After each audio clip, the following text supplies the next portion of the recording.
operate and roll out network infrastructure in tribal land. And we made it mandatory to say, to deal with that hurdle, make sure that before you enter into land, you have done your consultation. We've also drafted a sort of a dispute resolution mechanism where we encouraging parties to, have a mediation and avoid going to court, because this is one of the costs that some of the licensees cannot carry, going the court route. So the regulations are written in a way that they are more of a trying to mediate than to enforce a certain rule of law, because we regard that to be a regulatory overreach. So that is where we are with these regulations. We had given the licensees 14 days after the oral presentation to do some supplementaries on the questions that we raised and that they still needed more time, asking them how they think deal with these hurdles beyond what they regarded as regulations that would actually not deal with the real bottleneck, which is the wayleave process. With regards to the GIS infrastructure database, that one, it's not a problem at all, except that they raised data security and confidentiality concerns, and ICASA is able to deal with that even outside of these regulations. The standard terms and conditions regulations do give us the powers to request information from licenses that can be used for GIS mapping. We are doing it already on the mobile side, so this is not a problem. It's just for ICASA to decide on the minimum viable data sets that can be and the standard that can be used for this GIS mapping. We've already had a side follow-up meeting with the department and other interested parties to discuss how we approach this GIS infrastructure database. So that part is not a problem. The problem is in us opening up this bottleneck between licensees and the municipalities. Chair, let me pause here and invite questions. Thank you. Thank you, Councillor Mushi. Let's take the entire ICASA presentation, including the local government elections regulations. We'll take SABC and then engagements after. Thank you. Apologies, Chair. There is a municipal elections broadcast, Councillor Stolle, as part of ICASA's presentation.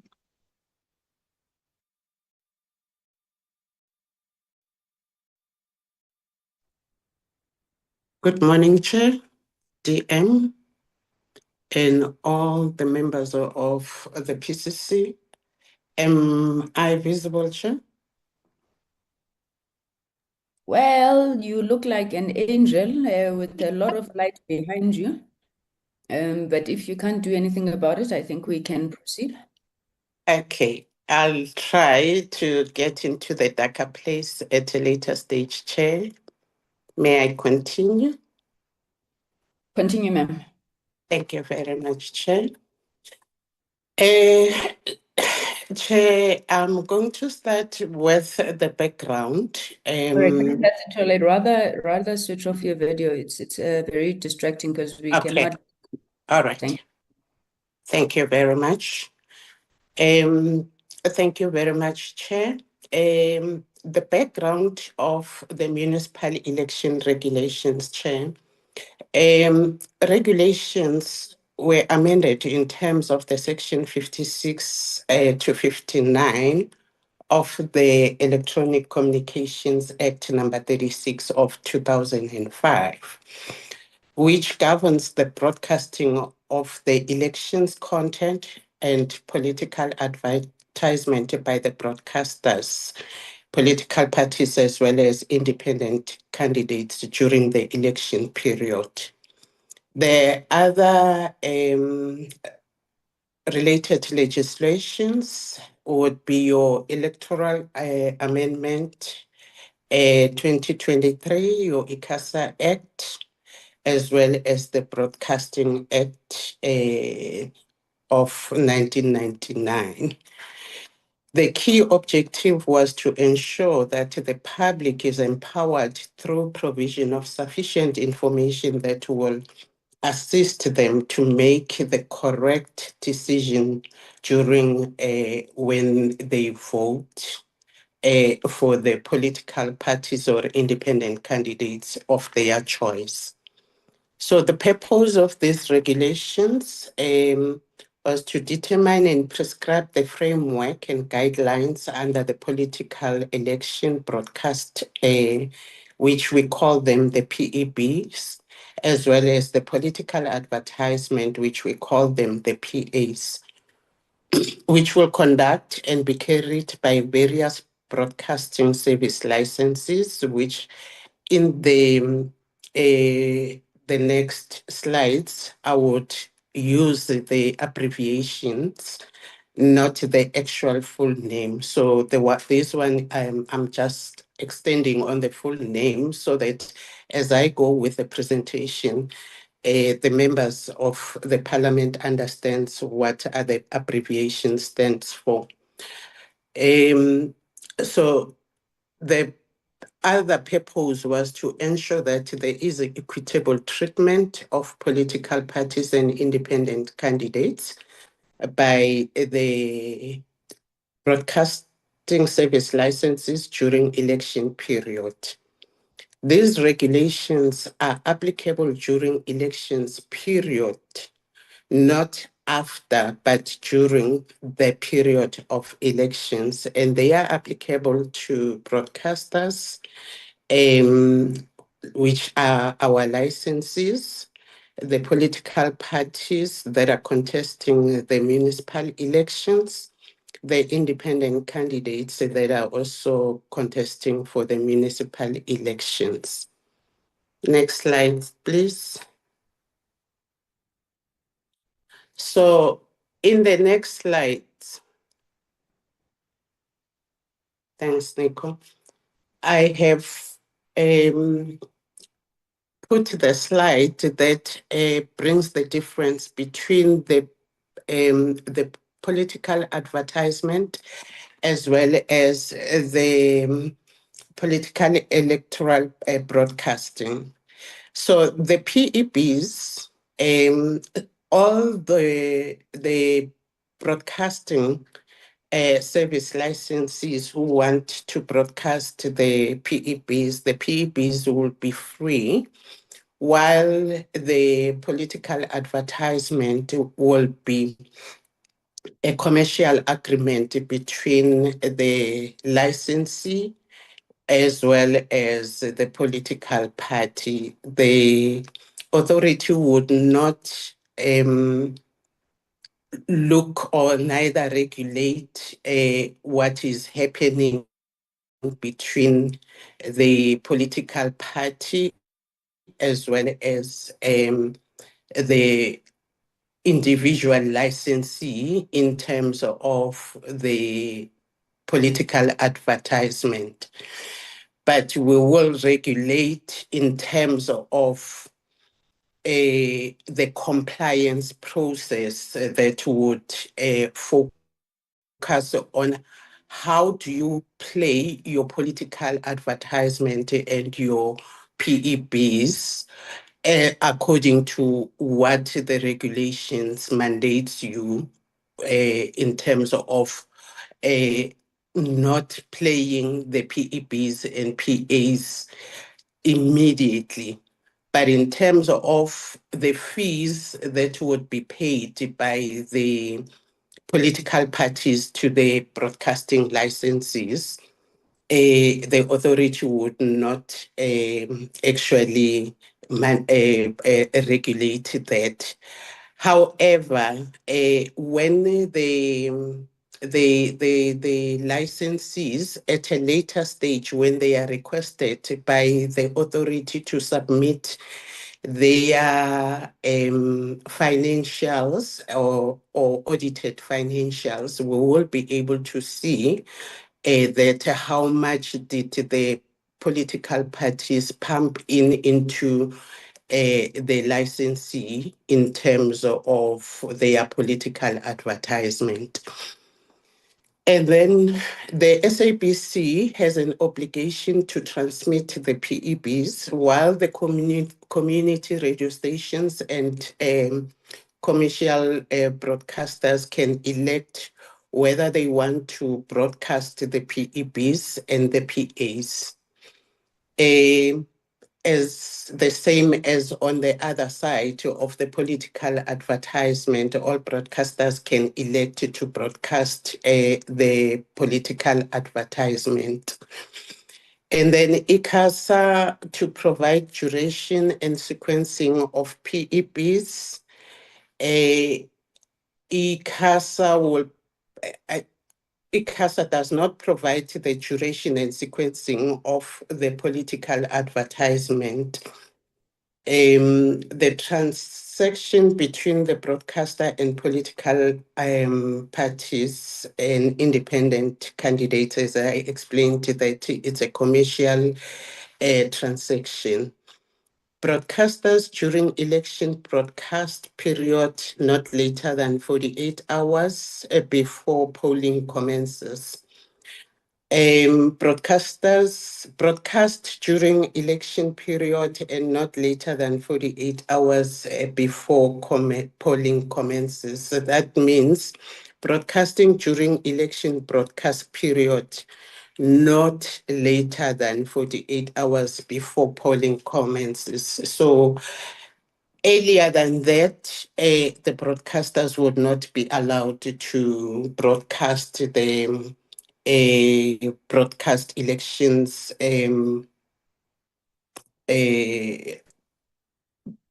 sorry, the political election broadcast, but they are allowed to do that 48 hours before polling of elections commences. Next slide, please. So on this one, Chair, what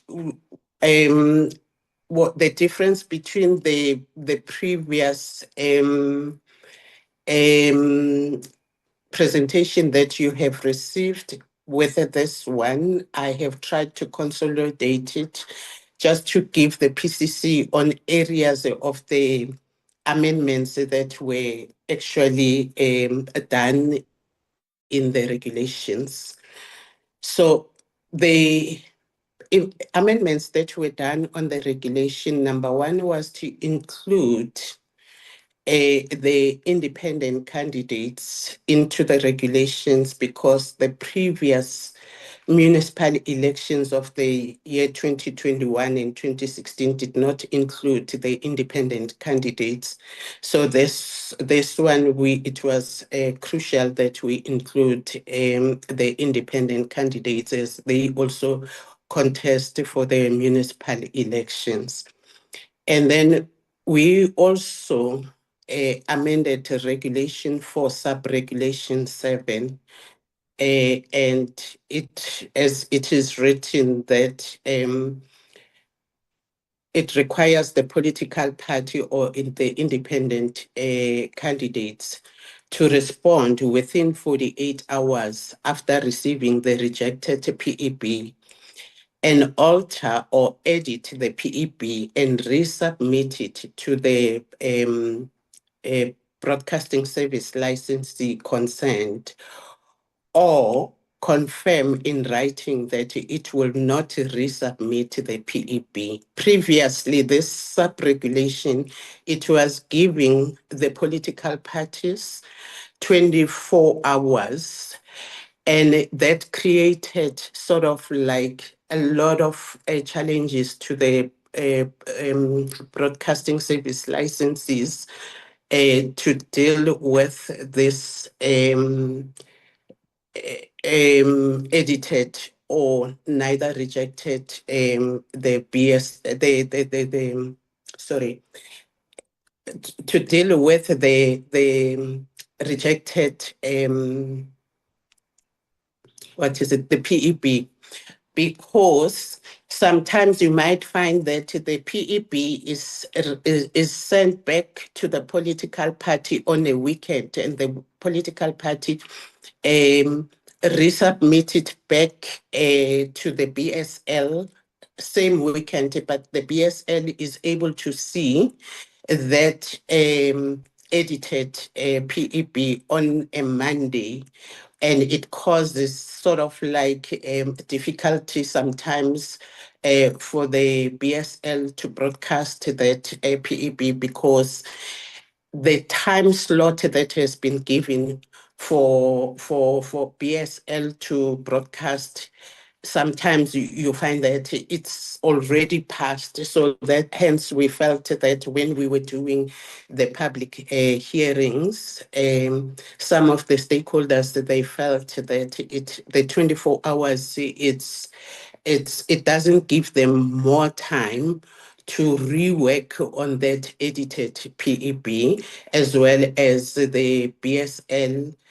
Most probably it sometimes it gets challenged in terms of broadcasting that the edited PEB. Hence, the time has been extended to 48 hours. Then the regulation for sub-regulation 8 changed the words 24 hours to also 48 hours to provide sufficient time to BSL to notify the authority of a rejection of the PEB, whereby it will also furnish to the authority written reasons for the rejection. So I think this one is also clear. It is the broadcasting service licensee on whereby it will submit the written reasons of why did it not broadcast the PEB, why did it reject that PEB. And then regulation for sub-regulation 12, the number of PEB slots increased from 10 time slots to 12 time slots daily, and reduced the duration from 50 seconds to 40 seconds for each PEB slot. So this one, Chair, when we were doing the public hearings, it was the suggestions of mostly the stakeholders, and if I may expand in that one, that it also came from mostly the broadcasting service licensees. The reason why the duration was reduced from 50 seconds to 40 seconds is because the PEB, while it has got also the tail disclaimer, it does not run for 50 seconds, but it has been researched that it only runs between 30 and 35 seconds. Then the other 15, then the other 15 or 10 seconds, it becomes a loss to the BSL.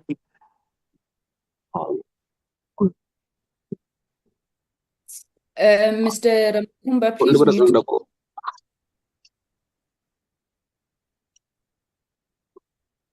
Councillor Sithole, please proceed. Thank you, Chair.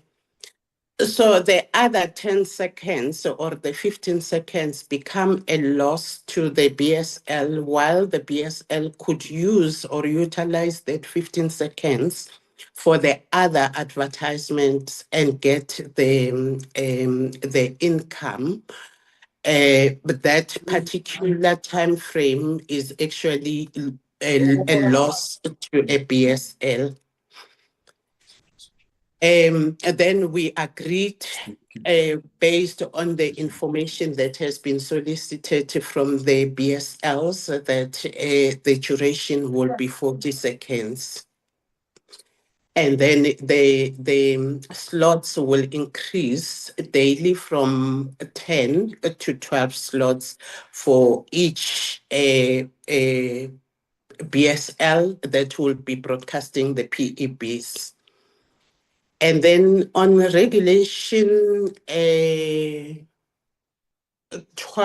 regulation 4, sub-regulation 12D, BSL broadcasting a PEB should identify all PEBs through a standard pre-recorded concluding message tail with a tail disclaimer.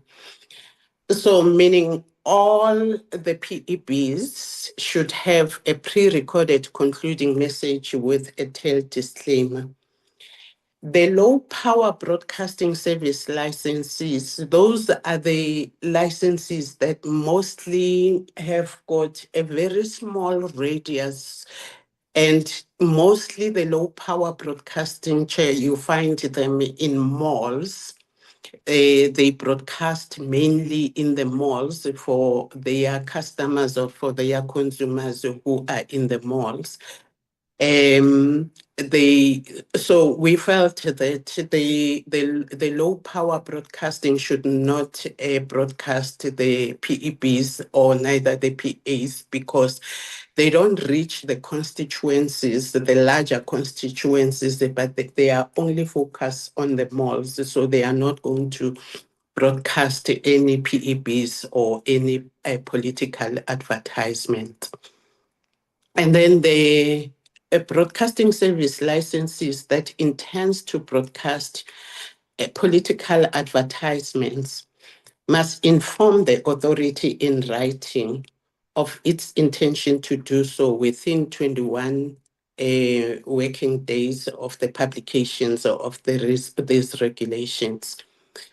We did receive all the broadcasting service licenses that would want to broadcast both the PEBs as well as the PAs, as well as those who want to broadcast both the PEBs as well as the PAs.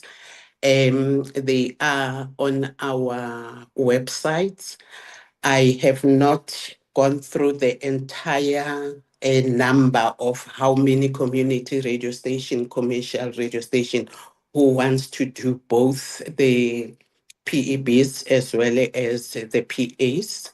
But because we have a meeting tomorrow, we would be able to identify which broadcasting service licenses that wants to broadcast both the PEBs as well as the PAs, and we have put them according to the regions or the provinces on the website, on the ICASA website. And then sub-regulation 1, it was amended from 48 hours to 5 days to allow anyone aggrieved by a political advertisement or the political election broadcast sufficient time to lodge the complaint with the SABC, the tribunal of the authority.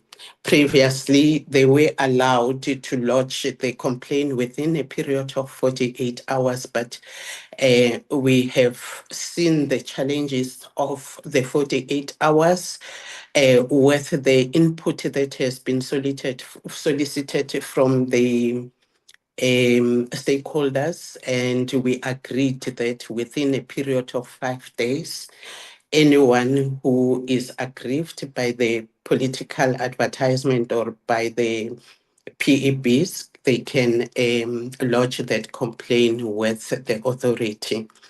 Then Regulation 7, Sub-Regulation 7, amended in order to correct it as it referred to Regulation 7, Sub-Regulation 7 in the 2016 Municipal Election Regulations instead of the Regulations 6, Sub-Regulation 7. Next slide, please. Nicole, thank you. Let me see. So, Chair, the roadmap now to elections after these publications of the final amendment regulations, the authority is commencing with the compliance phase of the regulations. While the authority is still awaiting for the proclamation of the election date from the Kochta Minister, the authority, through compliance division, is undertaking the following processes. Number one, it's compiling list of broadcasters who will be broadcasting the PEBs and the PAs. That has been done, Chair, is already on the website. And then we are still waiting to receive a list of registered political parties and independent candidates from the IEC. We have not yet received that list of all the political parties as well as independent candidates who are contesting for the local government elections. And then we would allocate the PEB slots, as well as at the end we'll do the monitoring of the compliance according to whether the regulations are being followed. Let me pause there, Chair. Thank you. Thank you very much, Councillor Sithole. Chair, can I invite you if you would like to make any additions, as you didn't get an opportunity at the beginning? And if you are able to, in less than 5 minutes, maybe to just reflect as well on the regulations or the proposed regulations regarding misinformation and disinformation during this election period. Councillor Ramosi? Thank you, Chair. Thank you very much. Chair, yeah, apologies for the earlier mishap. I am back online now. Just to close up to my colleagues, thanks, Councillor Mushi and Councillor Sithole. From my side, Chair, I think as an authority, what we really wanted to demonstrate to yourself and honorable members, as I've said on the 4th of August, that the authority is working hard to ensure that we put together a sustainable plan and come up with clearly defined regulatory interventions. And what you've listened to our colleagues this morning, it's a demonstration of how we're preparing the whole issue around ensuring that come 2030, we have a clearly defined program that will accelerate connectivity in the country. Now, in the main, with the rapid deployment, honorable members, through you, Chair and DM, it's to make sure that there's transparency when it comes to provisioning of services within municipalities, because as it stands right now, the biggest risk that we see as an authority is that the NDP core mandate in ensuring that we've got universal access to villages and cities, if cooperation from municipalities is not going to attain, we are seeing this as a major barrier in unlocking connectivity, especially everywhere in this country. The issue of the intention, I think we did indicate that as an authority, our regulations are going to have an intention. We are not going to be developing based on citizens' needs, regulations that are vague, but they must have an intention to make sure that the transformation in all the sectors that we regulate. And again, is the issue of governance. I think, Chair, honorable members, the issue of governance, I think for the elections, you've heard from Councillor Sithole, is to make sure that even in the election regulations, including our rapid deployment, issues of roles and responsibilities are clearly defined in order for us to minimize issues of litigations where possible, because speed is what you need for rapid deployment. And finally, I think for the committee, we have listened to the issue around impact. You'll have noticed, the Chair, that in terms of our data offerings, it's mainly to make sure that there's no discrimination between the underserved communities and those that could afford when it comes to purchasing of data or issues of data rollover and sharing. It's purely just to make sure that the value in what we regulate is protected through our regulatory interventions. And again, the issue of no discrimination when it comes to consumption of the networks in terms of what is being provided. I mean, I come from a rural village. I would want to imagine that the traffic that gets consumed in my area, there shouldn't be a deviation in ensuring that I consume the very same data that some person consume in Midrand or Cape Town. So I think our regulation should be seen within that context to say that it's purely just to level the playing field, not actually interfering with the business models. But what's going to be important, Chair and honorable members, is as and when we regulate, it's going to be very important, not just MNOs, but everyone that is licensed. When it comes to challenges of regulations, one must indicate what exactly is the challenge. Is it a challenge of the technology? Is it how one has planned the networks? Or is it a bottom line issue in terms of revenue? I think if we are transparent in how we engage, then the intention in reducing cost to communicate in this country will actually be realized, because I think that's where we need to make sure that the spectrum that gets allocated, we can see the value, because in the main, it's a natural resource, and anyone who's been assigned, we need to make sure that the services are provided to all South Africans equally without favor and fear. And for us, is the intention that we want to see happening in South Africa. Now, with relation to the issue around misinformation, Chair, currently, as you know, we do have a forum between ourselves, the Film and Publication Board, the Information Regulator, and the Domain Authority. We have noted that, yes, indeed, there are social media platforms currently that are obviously broadcasting a lot of misinformation. But as a proactive measure, what we have done, we have engaged with the IEC in particular for now. And what we have proposed, Chair, is, and honorable members and DM, is to say that as and when you consume the content from any platform, it's going to be important that your platform should be identifiable. For example, if there's a clear watermark, you might see now in my presentation, I'm using ICASA logo. Now the question is, how do you identify this is fake or exactly the brand that ICASA uses? So it's going to be important for all, even including political parties, that as and when anyone communicates, it starts with your branding. And secondly, the innovative way that we are going to do is to engage with platform owners, the meters of the world, so that it's clear that when we now advance the issue of RICA and say that anyone that has got a number, anyone that is identifiable, it's going to be important for the platform owners to validate and verify all their subscribers, because we know, Chair and honorable members, that today I can just create an account, whether I give a fake number, because I cannot be traced.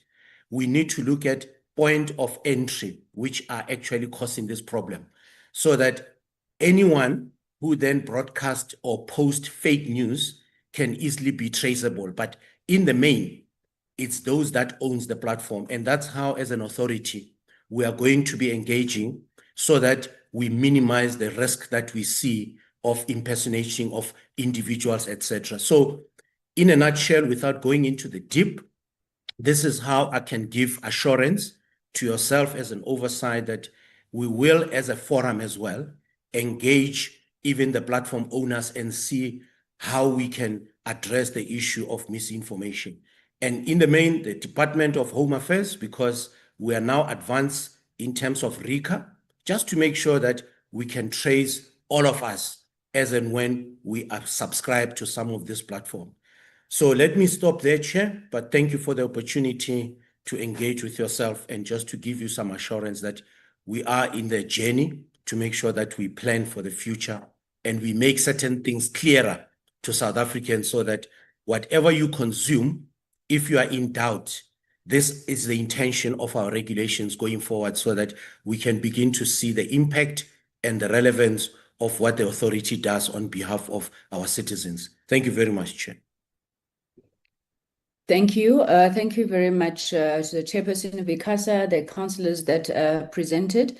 I think because the two issues are related, let's then take the SABC presentation and we will then come back for discussions thereafter. The gentleman who has been disturbing us the whole morning, chairperson of SABC, you're welcome. Please may you lead the SABC team in the presentation. Thank you. Thank you very much, Chair. Well, good morning, Chair and members, DM, DG, and everybody in the platform. My apologies, I was on my phone trying to get to the office. The roads are a bit difficult to navigate this morning. Chair, the CEO will present the detailed presentation of the SABC on the preparedness for the coverage of the local government elections. However, I think for me, from an introductory note point of view, I would just want to say that we still find ourselves in a similar situation where we were when we had our last conversation, insofar as specific funding for the coverage of the election is concerned. We still don't have an indication of whether that funding will be coming through. Suffice to say that despite that fact, as the SABC, we remain committed to delivering the mandate of the election coverage for this year in question. The only challenge that we anticipate would be that because we're operating from the normal budgeting, which for news and current affairs would ordinarily be adequate to cover normal news coverage, whereas an election year like this one demands that much more scale of coverage in order to make sure that we provide that fair and equitable coverage for all political parties and you know, including independents in this regard, but also the reach to make sure that every corner of the country is actually also afforded the opportunity to be covered, so that those individuals or citizens who have to vote, they are informed of their options and so forth. So that is the main challenge.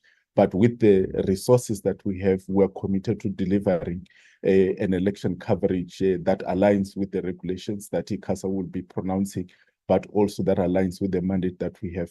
Having said that, Chair, I think at this point, I will hand over to the GCO to just take you through the detailed presentation. Thank you.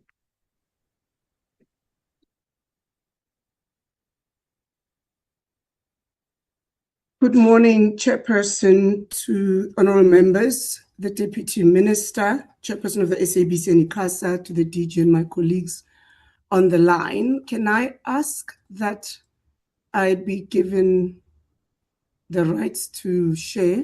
You can go ahead, ma'am. Okay, I'm struggling. I don't know what's going on here.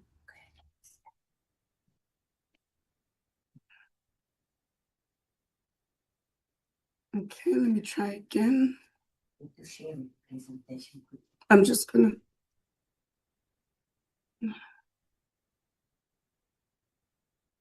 I'm unable to share the presentation. Just Was it this one? try again. You don't have to. I do. You do. Can you hear me, Chair? Yes, we can hear you, madam. Okay, and can you see me? Yes, we can see you. Thank you. I'm just going to now put it on full screen. Thank you so much for the opportunity for the SABC to present the state of the readiness for the election coverage.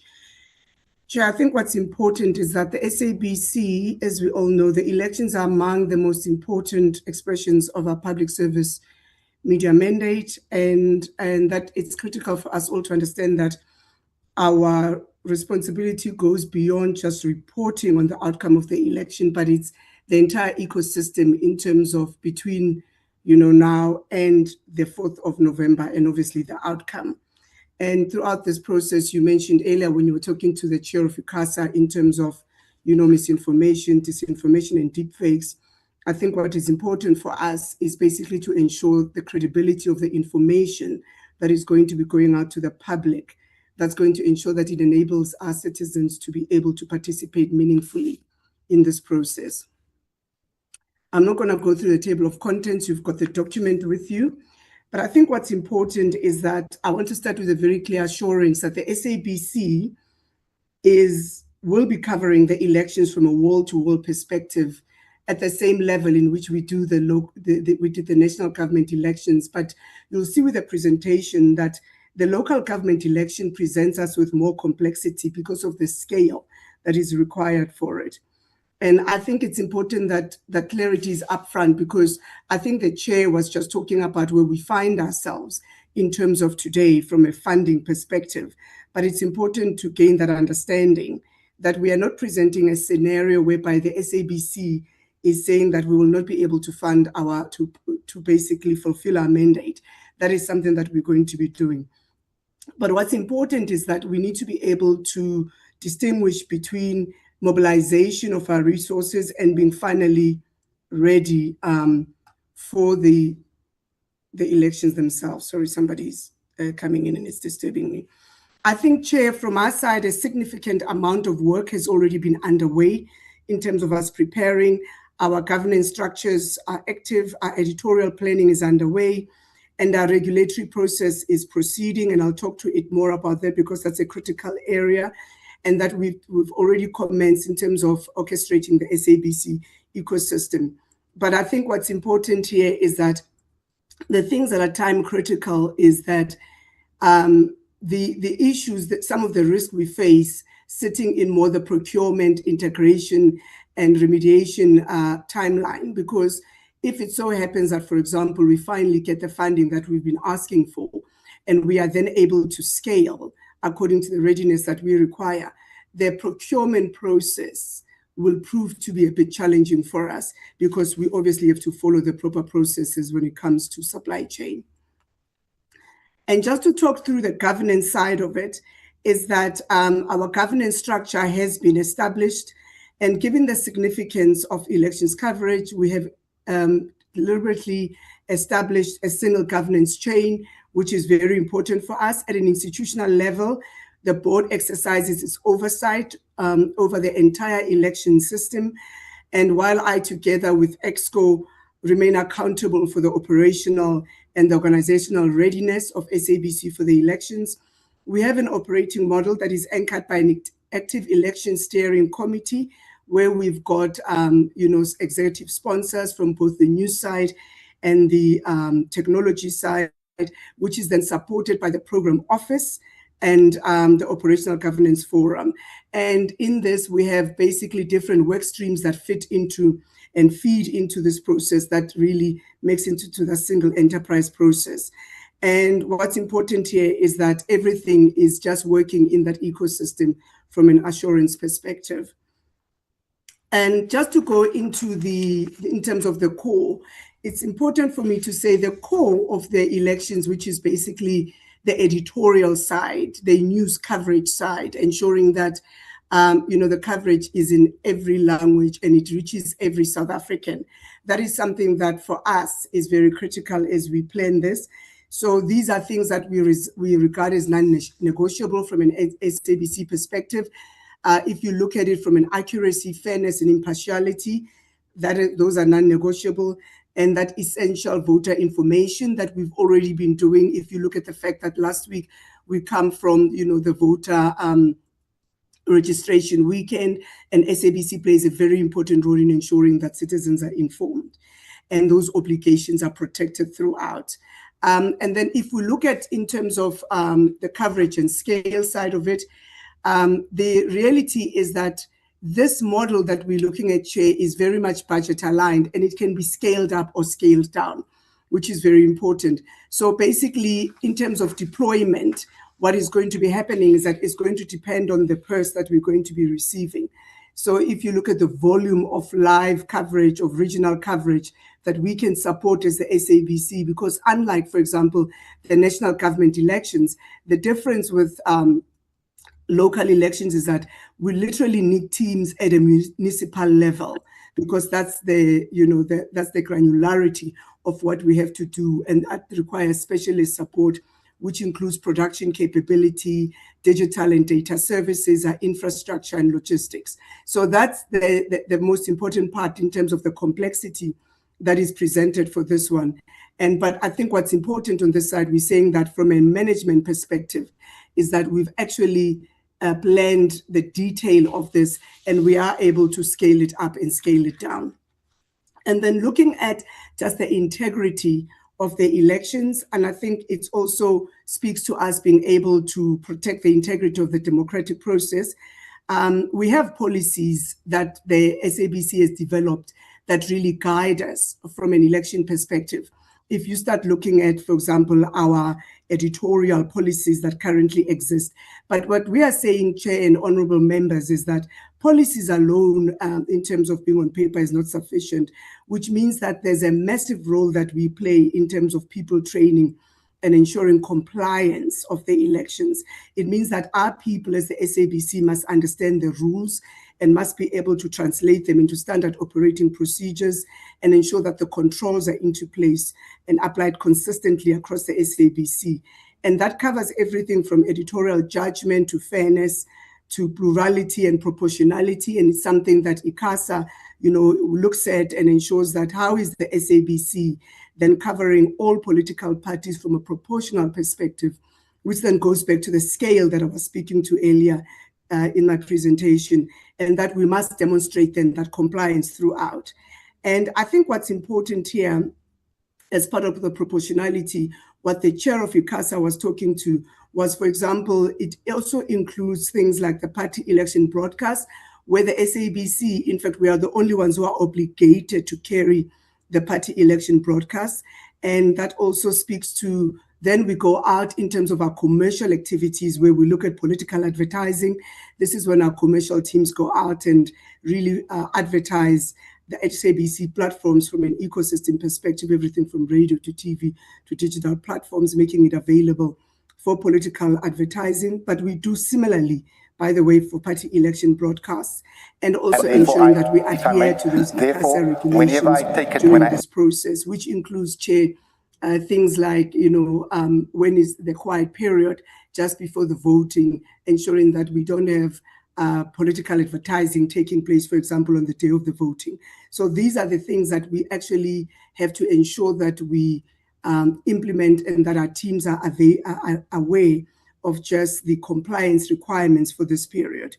And I think also what's important, there's also this dimension that is critical and has become increasingly important, not just from a South African perspective, but we've seen it globally as well in terms of election cycle, which is misinformation, deepfakes, and manipulated content that tends to actually be deployed during this period. So the SABC has strengthened our ability to verify material before it is amplified on our platforms. And this is important in terms of elections integrity. So our quality system, our verification processes play a very critical role. And Chair, it's not just during an election period that we do that, but it's throughout. But what I'm saying here is that more so than ever during an election period, we have to be more vigilant because we know that there's opportunism that takes place. So for compliance, for us, it's something that is important, and that we know that it is audited also after the election, because we do publish our post-election coverage, and therefore it has to be embedded in our operating policy for the elections. This slide really gives us an indication of our readiness, and I think I've spoken to it. And I think what's important here is just genuinely the relationship that we have with the IEC as we prepare. So we do have an agreement with them, and there's been ongoing engagements with the IEC where we've started discussing the result operation centers. And the difference with the national election is that obviously we know that there's one central rock in the national elections, but in provincial elections, we literally have the operation center from a regional perspective. And then what's also important is that results integration.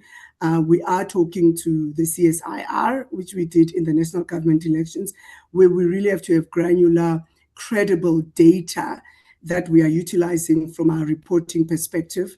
We've also concluded the advertising services agreement with the IEC. I think what's important is that with the IEC, we have what I'm calling an overarching umbrella agreement between our two parties, and this one exists and will be enforced until the 31st of December 2028. It was also, enforced in the previous national government elections. So what we've done is that we've simply put addendums in place to accommodate us for the requirements of the the local government elections. So we are carrying on with our engagements in terms of the teams on the IE side.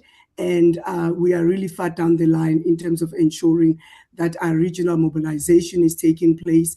And also importantly, from an SABC perspective, our regulatory preparation is ongoing to ensure that from a governance perspective, we meet the requirements of the IEC.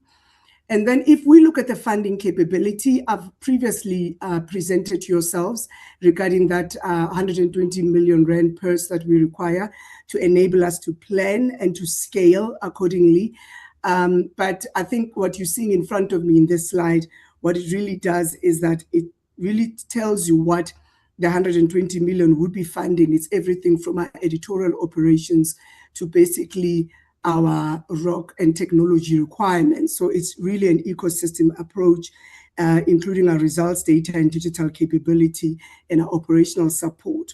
So that's basically the additional requirement that the SABC is asking for so that we can just be able to scale up.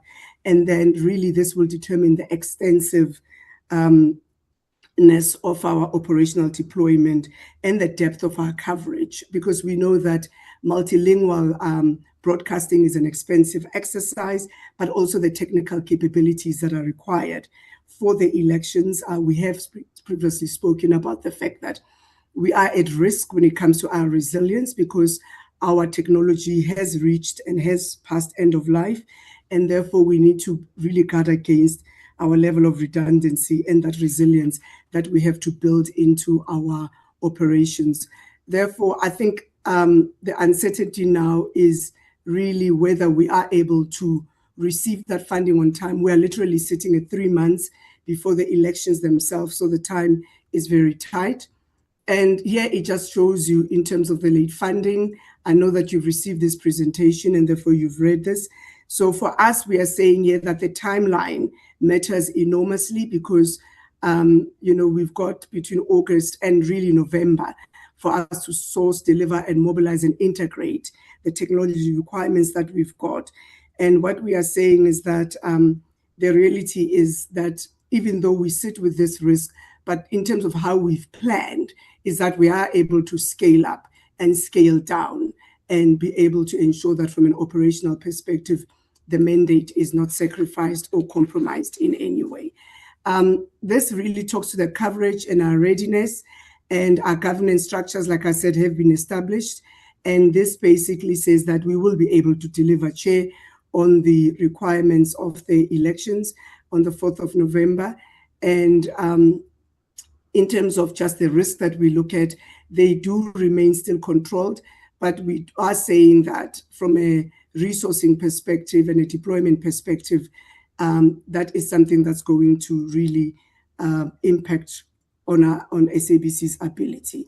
So in summary, Chair, we understand the importance and the significance of the responsibility that is placed upon us, that is entrusted to the SABC during the elections, and our commitment is to ensure that all South Africans, wherever they live, whichever SABC platform they rely on, which is radio and SABC Plus, or from a multi-platform perspective, they have access to credible information and that they are able to access election information and are able then to go out and vote in the numbers that are required.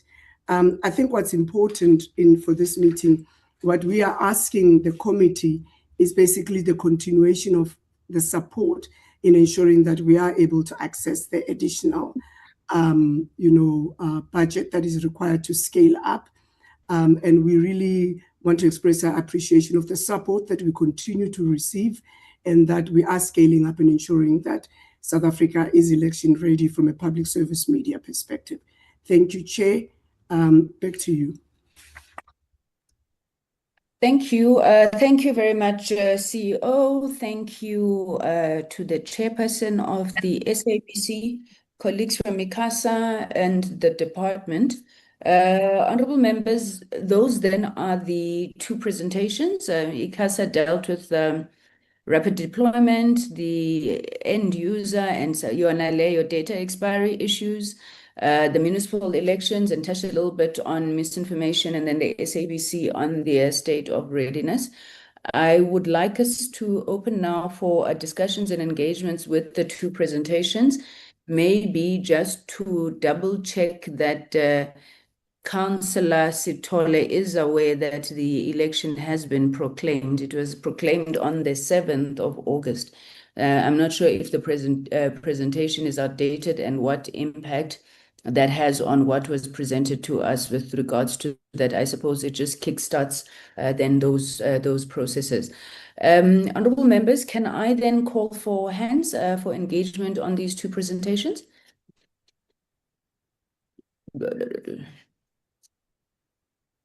I am looking for hands. I'm not seeing any hands. Was it crystal clear? Nobody wants to engage it? Okay, Honorable Mkhacha, you will be first, followed by Honorable Elisha, and then Honorable Subrathi, Honorable Bodlane, Honorable Shongwe. If we can start with you, Honorable Mkhacha. Thanks, Chair. Thanks, Chair. Morning, honorable members, our colleagues in the platform, and everybody in the platform. Deputy Minister, I'm not sure what our minister is in, but everybody in the platform. Chair, just a couple of clarities from my side. One is in relation to data, a transfer of data.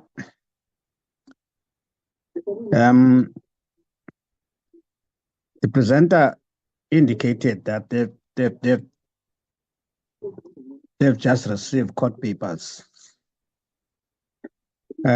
challenging their approach,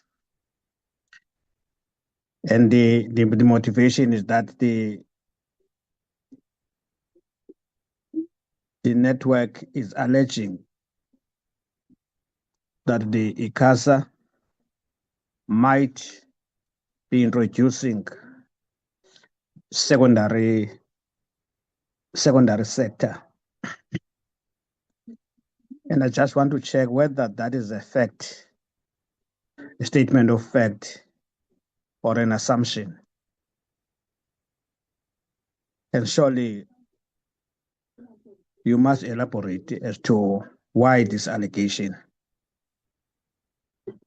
The second issue is in relation to the rollover data, which for me is appreciated. But you are recommending the opt-in to be charged.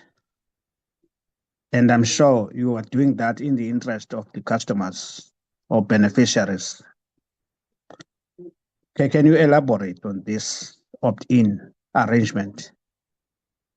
Whether this opt-in will not have an impact, a negative impact to the customers or beneficiaries at this stage. The third issue is in relation to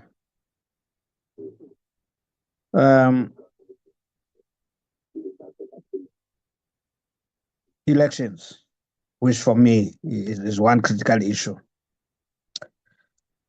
You are indicating that ICASA does not have a scope over local government. And I'm sure it's a shortfall in terms of the legislative framework. It might not be your responsibility. But my understanding is that ICASA is a regulator for the entire country across sectors. Now, you are indicating that it cannot regulate local government. And the question is why? Well, that talks to a scope of ICASA. Whether ICASA is just an assumption that ICASA is a regulator for the country and there are excluded sectors or phase or tiers of government. But why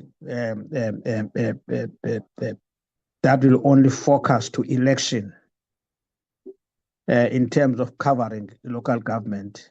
Beyond that, ICASA does not have a scope of dealing with this. I think that's a clarity that one needs at that level, because it means this portfolio committee might have a responsibility to ensure that we close this gap if there's such a gap as I identified now.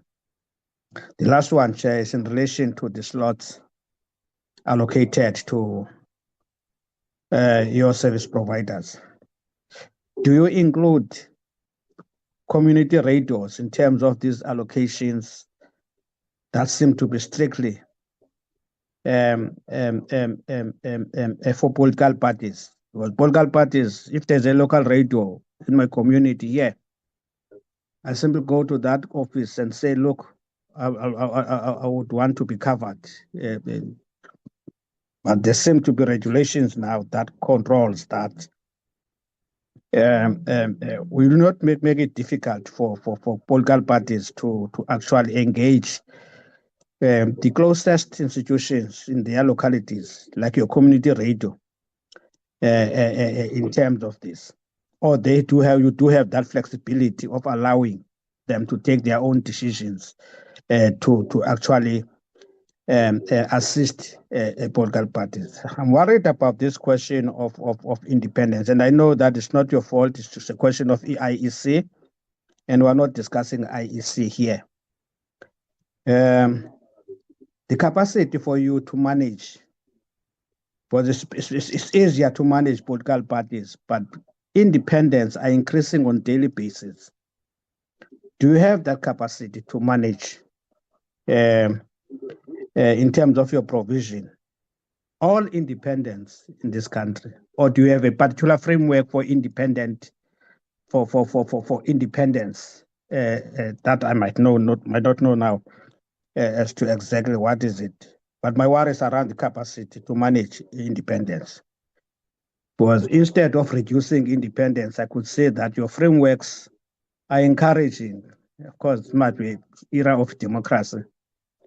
Because politically, we don't need more independence. We don't need more political parties. I hear that there are 620 political parties this time. But we don't need such many political parties. And if our framework should ensure that we begin to discourage people who are running away from political parties to establish their own individual kind of thing. But that's not your fault. It's not a fault, but my worry is a question of capacity. How do you going to manage these independents in terms of their basic needs as far as elections are concerned? Thanks, Chair. Thank you very much, Honorable Mkhaga. We'll take Honorable Elisha, followed by Honorable Subrathi. Go to the entities for responses and then come back with Honorable Bodlani and the other members. Honorable Elisha. Thank you very much, Chairperson. Good morning to you and the colleagues on the call. Chair, I'm very concerned if SABC were to go to elections without the budget that they say they require. And my concern is that there will be favoritism. And I say this because an example is that this past weekend, EFF held women's events, in all corners of South Africa on Sunday, but none of them were covered by SABC. And it's not like we didn't make a request.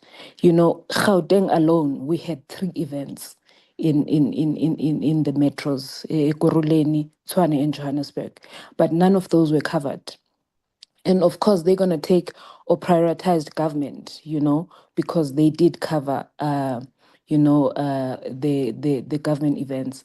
But this is the same SABC when March and March was doing their marches, in all corners of South Africa the other time, they had resources to deploy to those marches. So I don't know what informs their editorial decisions, but it is concerning, and I'm very uncomfortable if we were to go to elections without them having particularly the budget that they require, because we're going to fight with them, because those instances are going to repeat themselves and we're not going to get coverage, and it's going to be a crisis for a lot of us. And moving to ICASA, chairperson, is that, the regulations say 60% of slots are shared equally and 40% are based on how many candidates a party has or seats they already hold. What does this mean? Does it mean that now, does it not give advantage to parties that already are in power or have got more seats and representation? I just need clarity on that. What do they mean when they say 60% of slots is shared equally and then 40% is based on other things? I hear that the presenter was telling us that they reduced the PEB's time to 40 seconds. I am wondering if this isn't making it harder for political parties to explain their message to the voters. But she does say it is informed by, how the ads are usually 35 seconds, 30 to 35 seconds. But maybe she can clarify if the disclaimer is not eating in those seconds, because they do need to have a disclaimer. So if we maybe can get clarity that in that 40 seconds, the disclaimer is included there and it's not eating in the 40-second slot that they giving us. And maybe, Chair, I'm wondering if the broadcaster can refuse to air our PEB just because they don't like our message. And I say this because, we've had our ad as the EFF removed before. And I just want,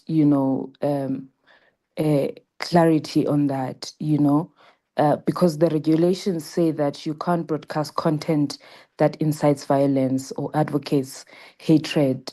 But who decides what counts as incitement, because sometimes it can be radicalism and then the other person is interpreting it, differently.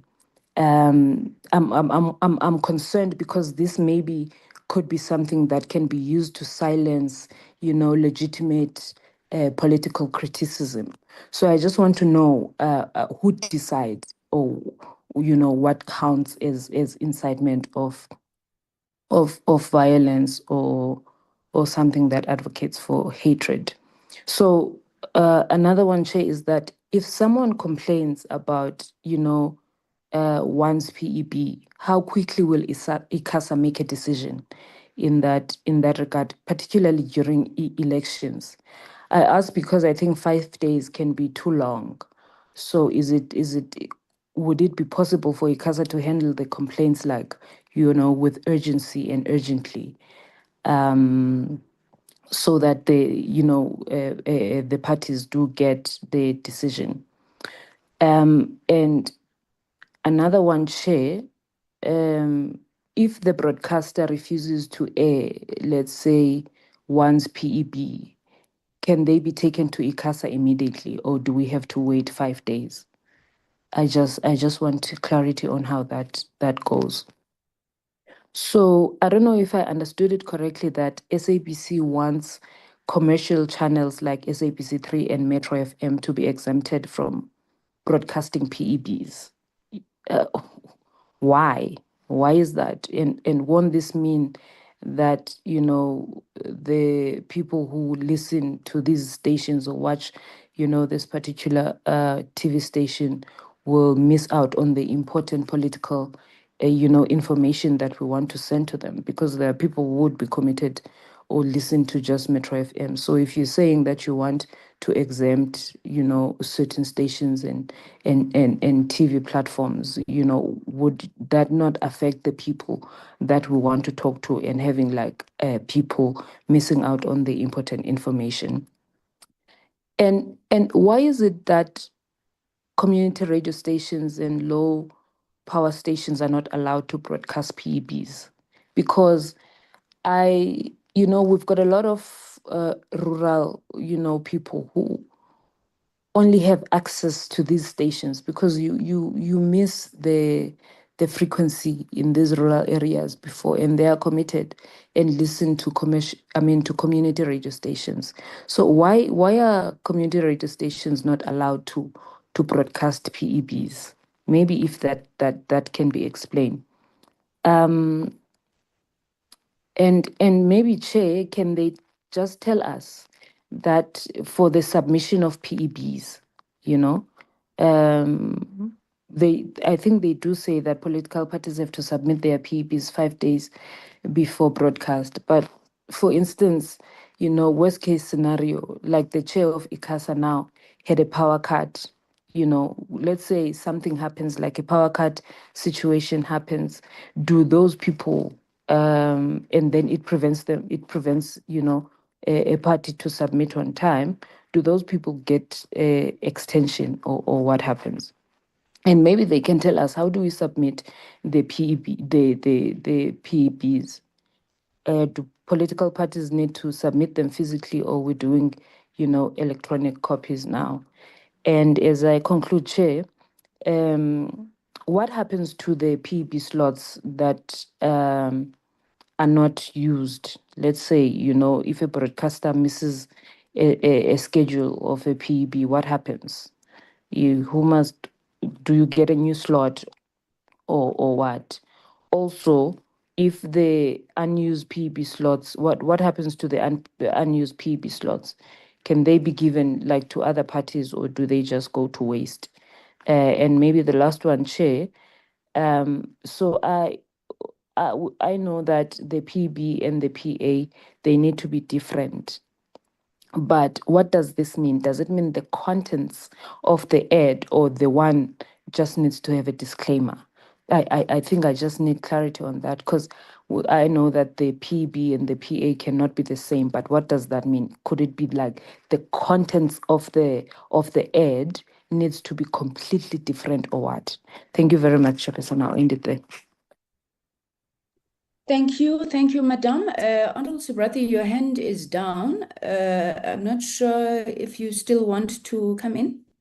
Yes, Chair. Thank you so much, Chair. Good morning again to yourself and to all colleagues on the call. And let me welcome a very timely presentation covering mainly the local government elections, both by the authority and by SABC.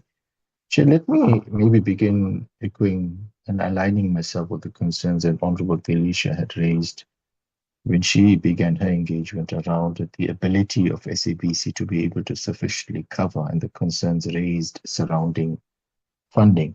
And maybe my first question there would be is, how can this committee support the SABC to ensure that they receive the funding, and so that South Africans are able to get full coverage by the public broadcaster? So I think for me, that would be the first question. How and what can we do to support that process? If the full amount, and again around funding, if the full amount is then not approved or doesn't come through, what comes out of the plan first? We heard CEO saying that this plan can be scaled, is designed so that it can be scaled up. But if the full amount is not solicited and doesn't come through, what comes out of the plan first? Maybe give us an indication which provinces get affected, which municipalities could be affected by insufficient funding. Surrounding preparation with SABC, your presenters, etc., what is the level of training that's going in now to ensure that presenters and anchors are sufficiently skilled and able to manage the coverage with the necessary within the necessary mandate and within the necessary regulations? Testing, rehearsal, and fallback are shown as not yet accepted. Maybe the question then is, when are the rehearsals scheduled, and what happens if a system fails? at that point. So moving on to Chair, the PA. With regards to the PA, maybe my question there would be, will there be any monitoring and regulations to guard against anti-competitive behavior by political parties in the PA allocation, on top of measures that already exist? I want to talk to a question, Chair, which I think has maybe been a huge painful part for us, for all South Africans. And this is on the PA allocations. You know, we as a country collectively feel displeased at witnessing our patriotic symbol being burnt to ashes, being burnt and turned to ashes now. It was to everyone's displeasure to see that such a sacred symbol being desecrated on national television, and all in an attempt to garner votes at the expense of our patriotic symbol. My question around the Chair is, are there sufficient measures in place, both by ICASA and the SABC, to ensure that such an act never happens again? What recourse measures for takedown and public comment considerations are in place to ensure that the public can raise concerns and that PA and even PEBs are not against public morals? And on the question of proportionality, Chairperson, on the question of proportionality, my question on that is, on proportionality placements on PEBs, there is a concern regarding the application of a subjective test. As ICASA puts it, there has to be a test. The question then is, what measures are put in place to ensure that there is fairness applied throughout the determination of PEB allocations? Chair, an additional question on the issue surrounding, around the amendments to municipal public. So the regulations were published on the 2nd of April, and those intending to broadcast at 21 days to notify the authority. My question around that is, how many notifications were received? And what happens to those who did not notify in time? Now, the PEB slots can only be allocated once candidate registration has closed. By what date will the authority finalize the allocation and the sequence of slots? My additional question is, the maximum penalty for non-compliance by a broadcasting service licensee is 1 million rand. How many fines have been imposed under the previous municipal election regulations?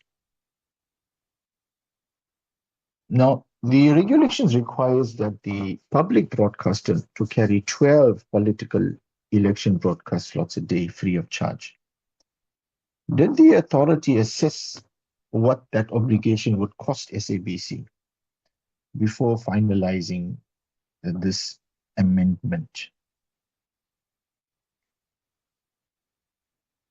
The authority, ICASA envisages completing the rapid deployment regulations by the 31st of December this year. Now, is that date firm? And what still has to be done before publication? Chairperson, maybe my last question is, the ICASA regulations do not deal with manipulated or synthetic political advertising. Now, if such an advertisement is submitted for broadcast, on what basis is it refused and who carries that risk? Thank you so much, Chairperson. Those will be my questions at this point. Thank you. Thank you very much, Honorable Subrathi. Honorable members, can I check with you if you are okay with the suggestion that we give the entities an opportunity to respond and we come back for another round? We do have time. My worry is that this is clearly a very hot topic and there are lots of questions being fired from all of the members. Would that be acceptable to the meeting? Okay, silence means consent. It's okay, it's okay, Chair. It's on, Chair. It's Honorable Yebo. Shongwe. Yes, I would like Honorable to Shongwe. formally remove my hand. I've been covered by Honorable Stilishi and Suprabi on my questions. I just wanted to say that. Thank you, Honorable Shongwe, and welcome back. Okay. Chair. Yes. Felicia, yes, your fave. Chair, I just want to add one. I just want to know from ICASA, when are they going to announce the slots? Just that, Chair. Maybe as they respond to our question, when will the time slot be announced? Okay, thank you very much. All right, let me then hand over to, should I say, the department for the entities to come in with the responses. And also the department did not make any reflections on the 120 million the SABC spoke about. So if they could just also answer that, DG.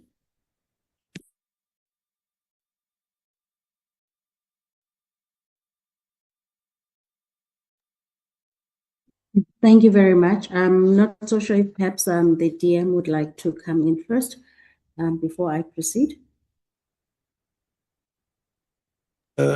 I think thank you, Honorable Chair. I think DG will deal with the matter, but the issue of funding SABC for election remains not just a strong concern, but an urgent concern. Of course, it's a matter we're engaging Treasury with, but the problem is that is the time at our disposal. My view is that we require as many voices as possible in this regard. But let DG go and elaborate. Thanks, Honorable Chair. Thank you very much to the DM. In terms of last week's engagement, honorable members, we did receive the request from the SABC part of the submission. Pardon me, it must be the cold. Relates to the elections. A submission of the Treasury memo, as we had the window period for the application under the unforeseen and unavoidable, was submitted to the Office of the Minister. However, it was felt that there wasn't strong enough motivation for that. The matter is still, as the DM indicated, for us still to engage Treasury. I think as indicated in the presentation by the SABC, the funding itself in terms of the requirements was indicated, and we would therefore still need to engage both internally in the department with the Office of the Minister as well as Treasury for the funding requirements for the elections, Chair. But the SABC did submit last week the request. Thank you very much. Can we move then to the SABC, and you'll be followed by ICASA?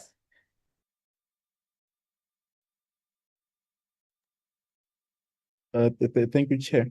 A lot of the issues that have been put forward are in the editorial space, so I will allow the CEO to deal with them.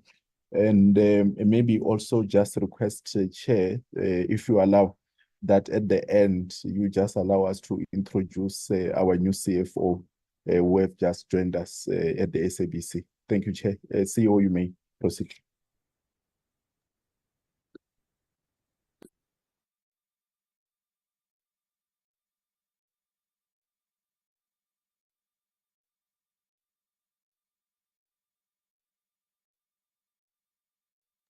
CEO, I'm not sure if you're talking, but we cannot hear anything on the side.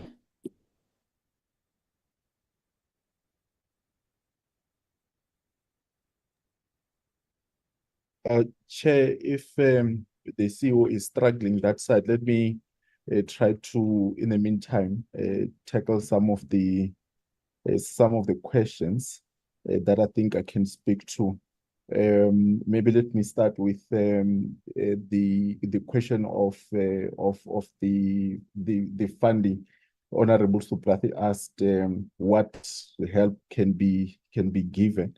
I think I am aligned with the DM that I think more voices as possible in the engagements with Treasury can be helpful. And I think if the committee can continue to add its voice there, that can assist. Also, the issues around the what falls off if not the full amount is given.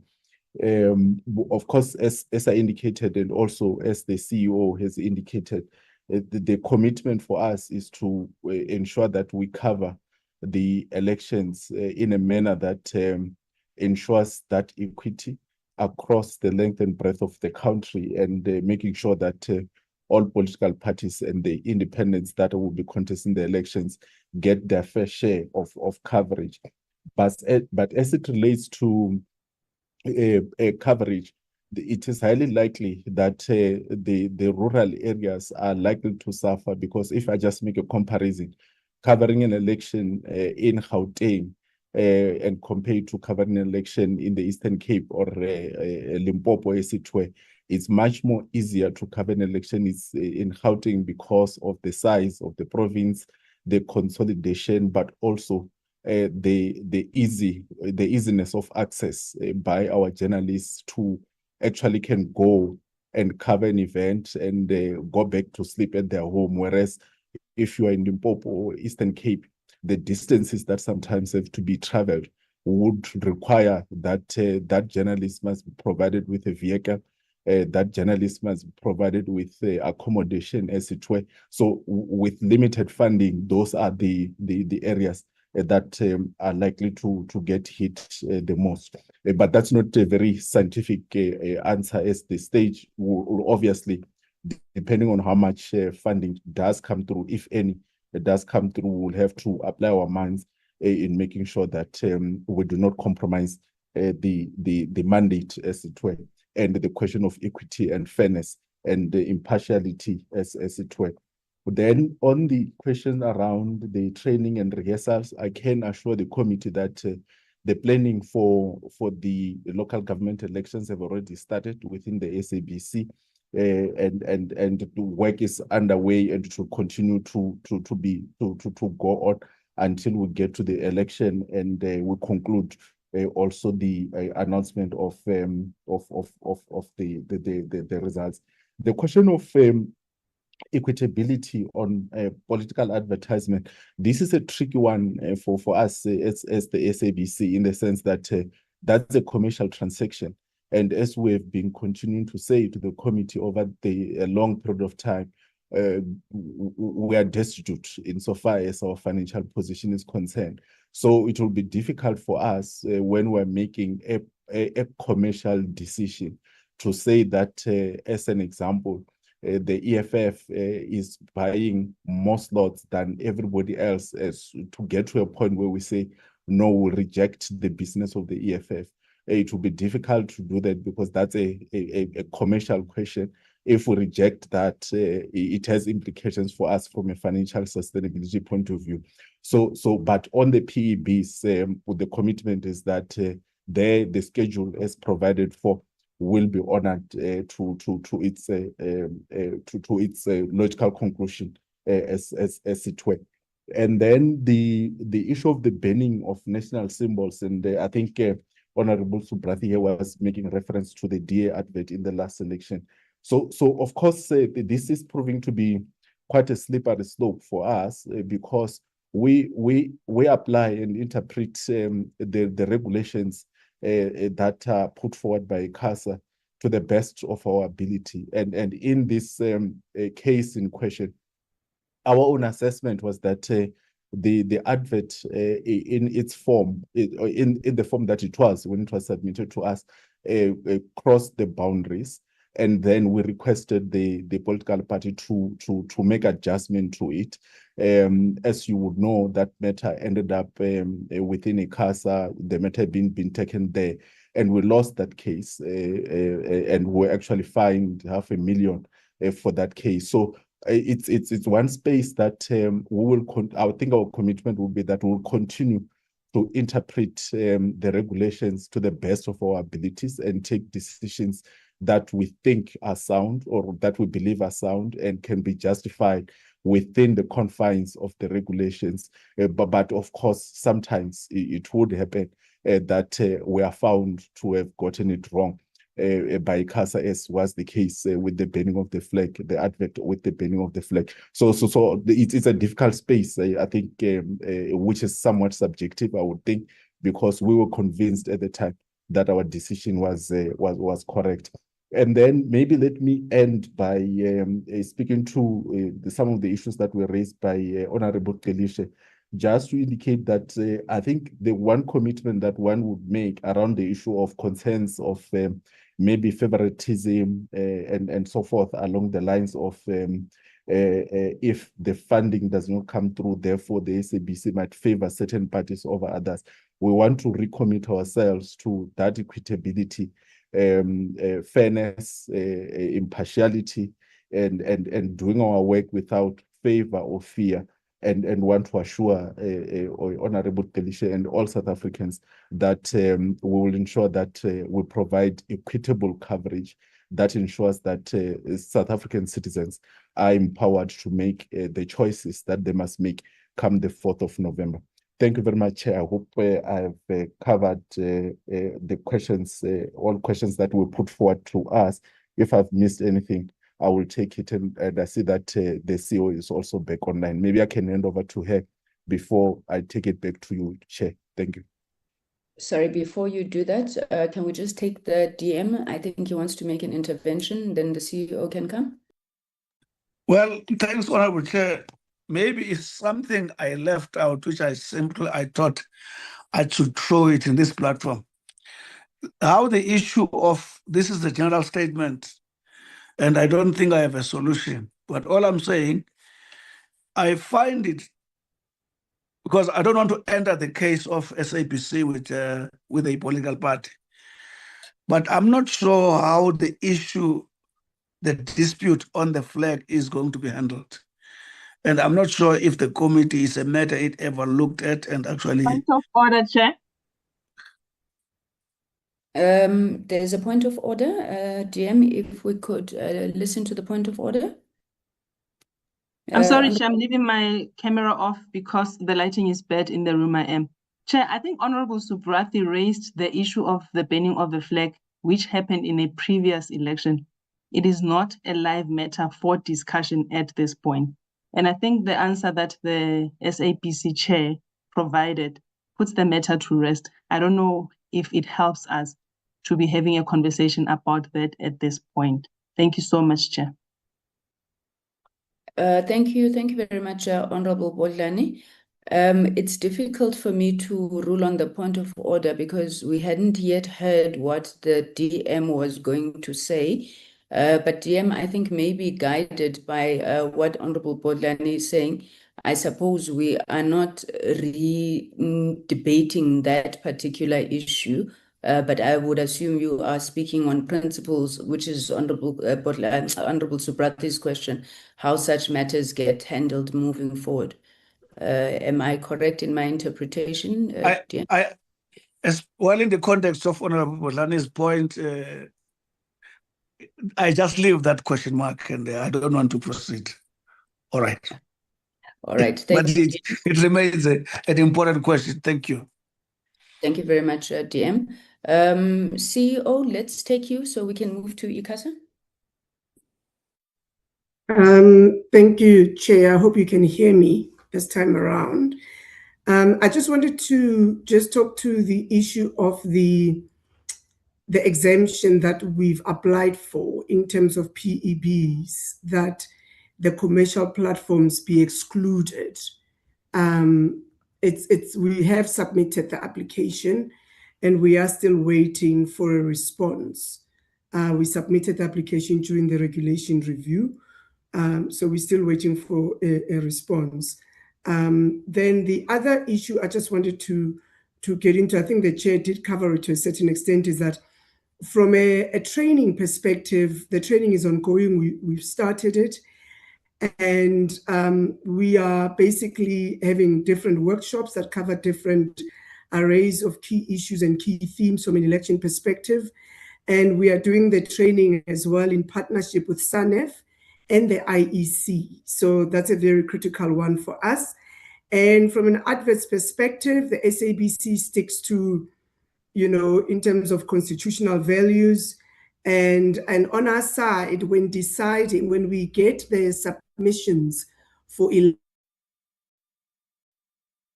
adverts, we have an internal, and I spoke to the governance earlier, we have a governance committee that basically reviews these adverts and then gives feedback to the different political parties in terms of whether they honor in terms of our editorial policy and, and that they hold master against our constitution. So that's basically how we look at it.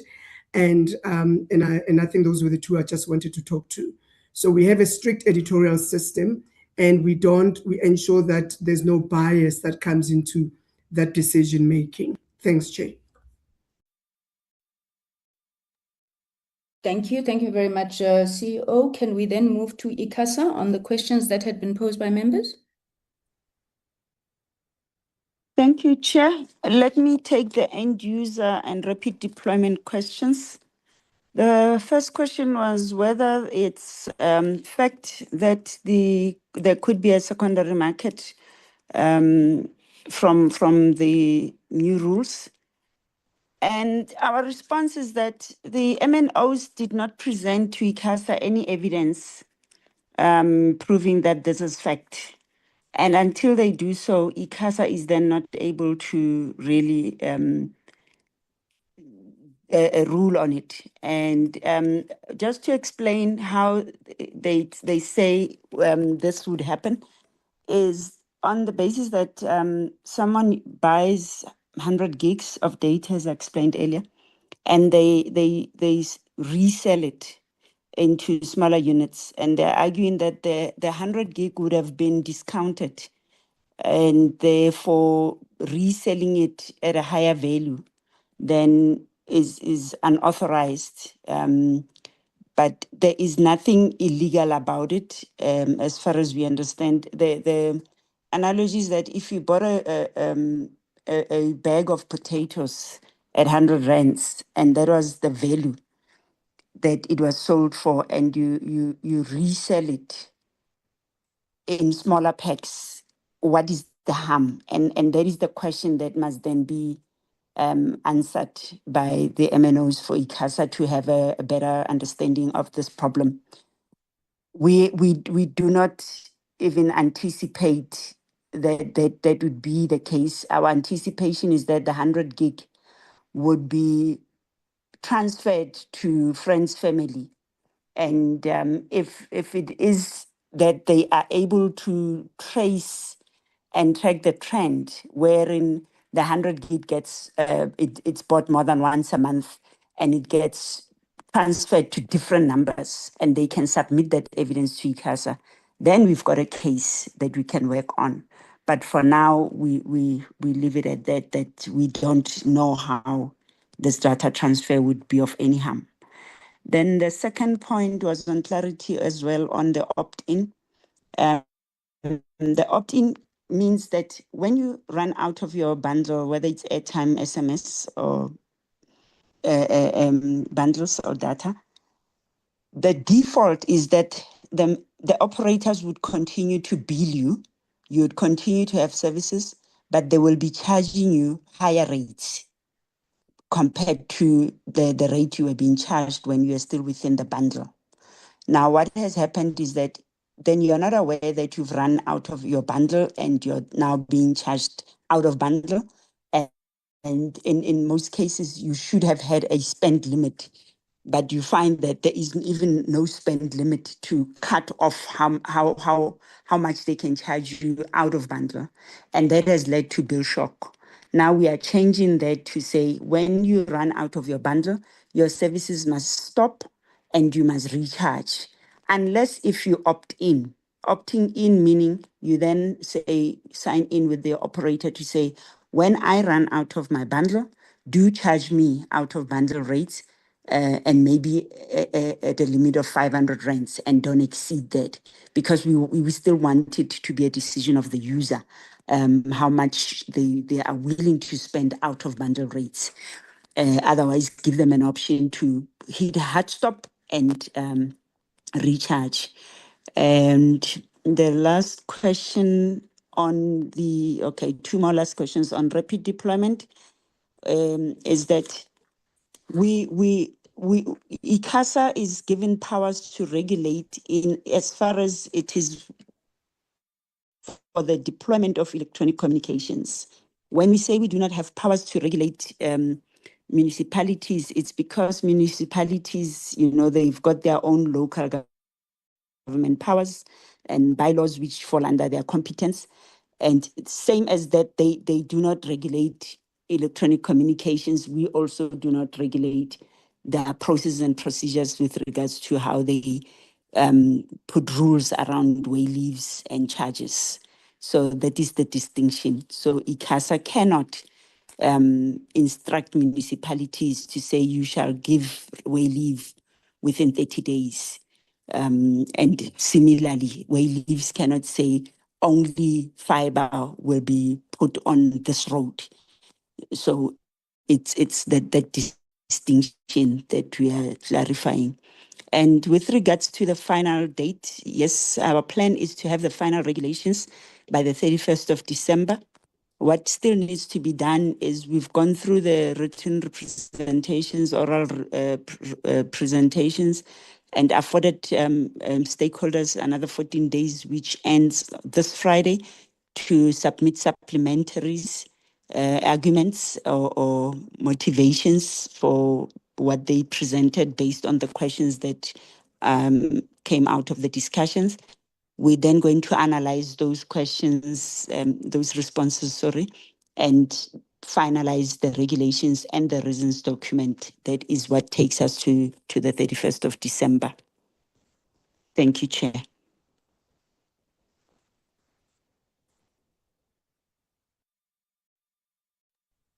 Thank you, Councillor. Anybody else from ICASA? Thank you very much, Chair. Yeah, boy. Okay. Should I respond or? Yes, please do respond. Okay. Thank you very much, Chair. Chair, I'm going to start with the last question that Honorable Felicia raised on when are we going to be able to allocate the slots? So, Chair, the slots at the current format or at this current moment, we cannot allocate them because we are still waiting to receive from the IEC a list of the contesting political parties, as well as the independent candidates. Once we have received that list, we will notify and invite political parties and as well as the broadcasting service licensee accordingly, so that we go on a draw. So the other question, why are we not allocating the PEBs to the community radio stations? So the community radio stations will also broadcast the PEBs, but that would not be all the community radio stations, considering that the PEBs are free slots. So those who want to broadcast the PEBs have submitted their information and their contact persons to the authority, as I had said it earlier in the presentation, to say we have published that information according to the provinces that who would broadcast the PEBs only according to those provinces, who would broadcast the political advertisements, and who would broadcast both the political advertisements as well as the PEBs, the party election broadcast.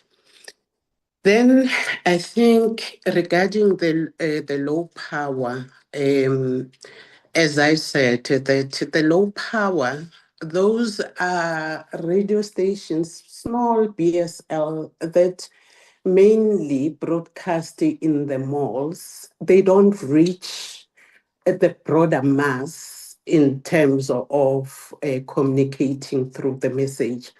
It's when you are at the mall at that particular time, and then you are able to hear what is being broadcasted. So seeing that the low power radios or low power licenses target very, very small areas like mall, we then excluded it from the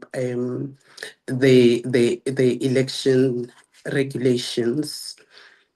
Then there was another question which says, I think the issue of reporting if there is a complaint, if one wants to lodge a complaint.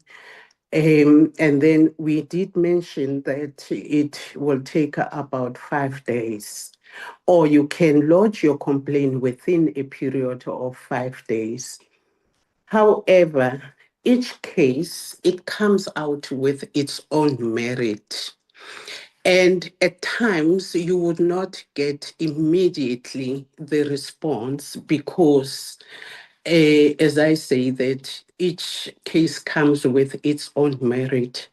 Some of the cases or some of the BSL would want to involve the lawyers to represent them at the CCC.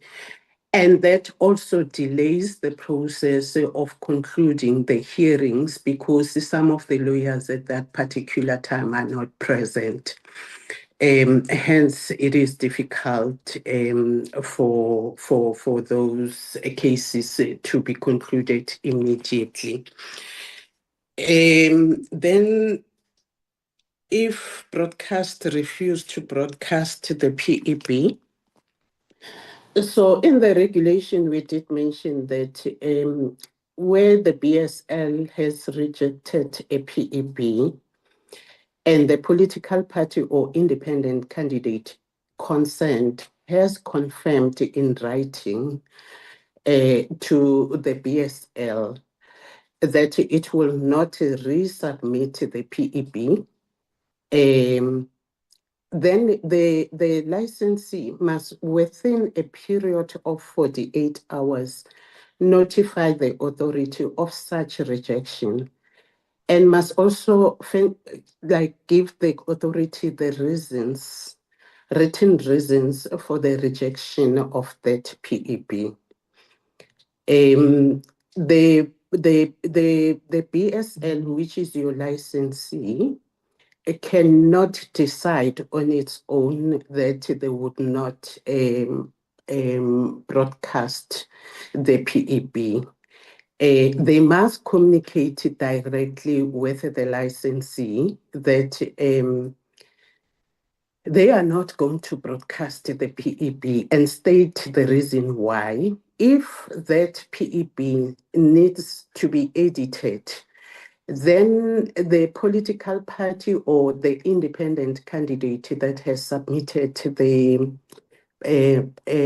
PEB should edit if possible. But if they see that they don't want to edit that particular PEB, then the licensee must inform the authority within that period of 48 hours. Sorry, I nearly said 48 days, 48 hours. Then I think there was also a question that included the 40 seconds, whether the PEB does the PEB with a tell disclaimer broadcast when the broadcast is done, should it be within the 40 seconds? Yes, it should be the 40 seconds. That PEB, including the tell disclaimer, should be within that 40 seconds, but it cannot exceed the 40 second. And then, as well as the difference between the political advertisement and the PEB. Indeed, there should be a difference between the political advertisement and the PEB. The PEB cannot be the same as your advertisement. Your political advertisement would be more on persuasive, but the content as well should differ. It shouldn't look the same as your party election broadcast. I think the community radio station, I did touch on it. I did touch on the issue of when the BSL doesn't want to broadcast. I don't know whether I left something behind. Okay, Thank you, Chair. If I have left something, may I be reminded, please, if I didn't touch some of the questions that have been raised. Thank you, Chair. We'll come back to that and we'll give members an opportunity to follow up as well. Let me take the hands, and can I ask that Councillor Sithole and all other participants, please try and fix the video issue so that when you come back, we can engage with you. I had Honorable Bodlani, Honorable Nchabeleng, Honorable Chauke Adonis. Can I then start with you, Honorable Bodlani? Thank you so much, Chair.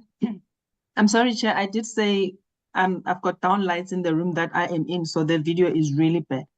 Chair, thank you so much. As Honorable Subrathi says, this really is a timely conversation, but it would have also helped us to have had this conversation much earlier.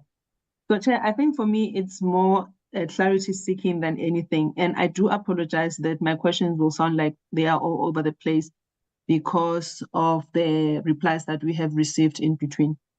But Chair, I want to say on the issue of the data expiry, the more you listen to ICASA and our engagements with the mobile network operators, it really does feel like two ships passing in the night. And I do appreciate that the matter is in front of court and very little could be said on this. But it would also help us, I thought it would have helped me to just get an explanation of some sort, because as you would know, we've got very little oversight. In fact, we've got no legislative oversight over the mobile network operators. However, we do have over ICASA. Some explanation of, simple explanation that is, of what this court case is about. I almost started thinking, you know, when the elephants fight, it is the grass that gets ahead. And in this instance, it would be the consumers who are then left in limbo. In that same breath, Chairperson, I think I would love to also make an intervention for us as a portfolio committee to say us engaging on this data expiry conversation at this level does not necessarily empower us. Is it at all possible for us to have, I beg your pardon, some sort of engagement outside the portfolio committee where we are really taken through on this? It does not necessarily have to be from ICASA, perhaps from the supporting staff. I think that would help us greatly, because at the end of the day, while there's political considerations about this, the reality is that there's also an issue of facts that we need to really speak to when we speak about the data expiry issue. Chair, I am quite concerned about what Councillor Mushi was saying about what she calls observations of collision between the mobile network operators. And I do appreciate, and I even have observations in inverted commas even on my notes, but it is serious. And if we are going to have such observations by ICASA on the mobile network operators, but we do not hear what interventions are being made, then it renders ICASA toothless. Maybe the question should then be, based on those observations, what interventions has ICASA made? And Chair, I think we are not having elections for the first time in South Africa. ICASA has been a regulator for over the years. Based on what they have seen, what they have learned over the previous elections, what do they anticipate to be the biggest challenge, and how ready are they to remedy that? And I want to tie that, Chairperson, with the facts that are before us, that we know as the Portfolio Committee, we've got tenures of the councillors expiring between the 31st of October and the 30th of November. I know I have asked the issue of capacity of ICASA previously, but I want to ask it in the context of ICASA being able to run and I say run, you know what I mean, to run the elections with the phasing out or the impending end of contracts of the councillors. How are they going to balance that? I think that would also help me. Chair, I also worry about the low power licensees. And I think based on what Honorable Delisha was saying, it feels like they are going to be falling off the cracks, and also on the explanation that Councillor Sithole was giving. So perhaps maybe what the question becomes is, while I appreciate that they don't reach many audiences, but they are open to abuse if they are left unregulated. What is the rationale? Is it an issue of cost that ICASA feels that if they are excluded from the regulation, then it somewhat helps ICASA with the cost? And I do appreciate the issue of audience reach, but that cannot be the only consideration, especially if they operate from public spaces like your malls. That really leaves room for abuse. And Chair, you have spoken to the issue of the proclamation of the local government election by Proctor Minister. I remember previously, Chairperson, ICASA would then be engaging with the political parties. How is that going to happen? And what other engagements is ICASA going to be having with the relevant stakeholders that we could also play oversight over, so that we also have a broader understanding of how ICASA positions itself with the elections, and are they happy with the engagement so far? Thank you.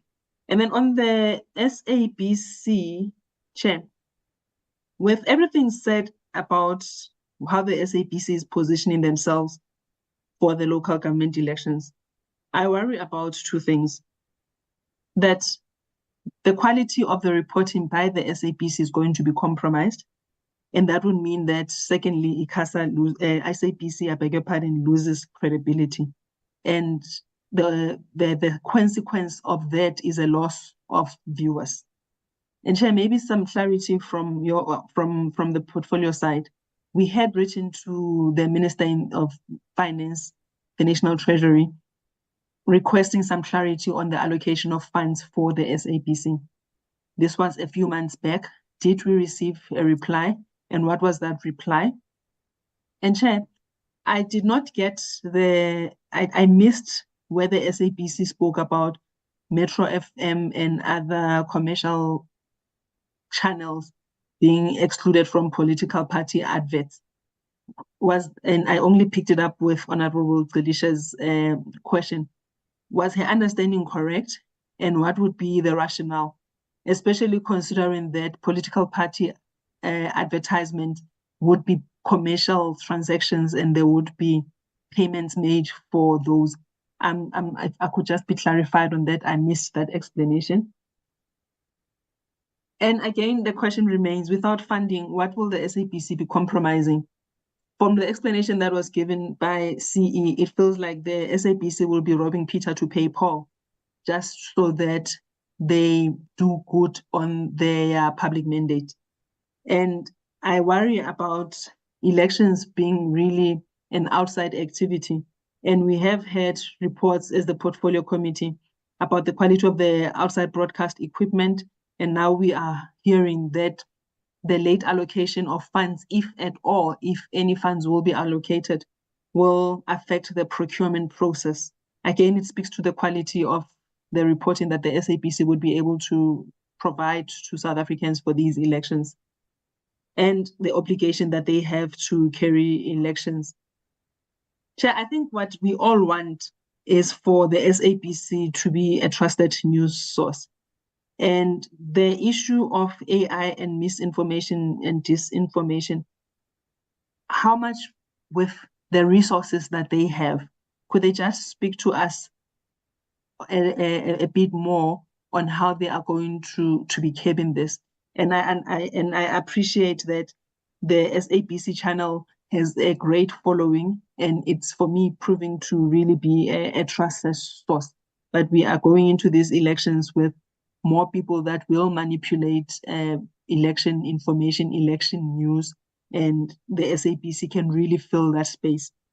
And I don't know if I do appreciate that the CE did speak to their engagements with the IEC, but I do not believe she spoke to the allocation that the IEC would have made for them.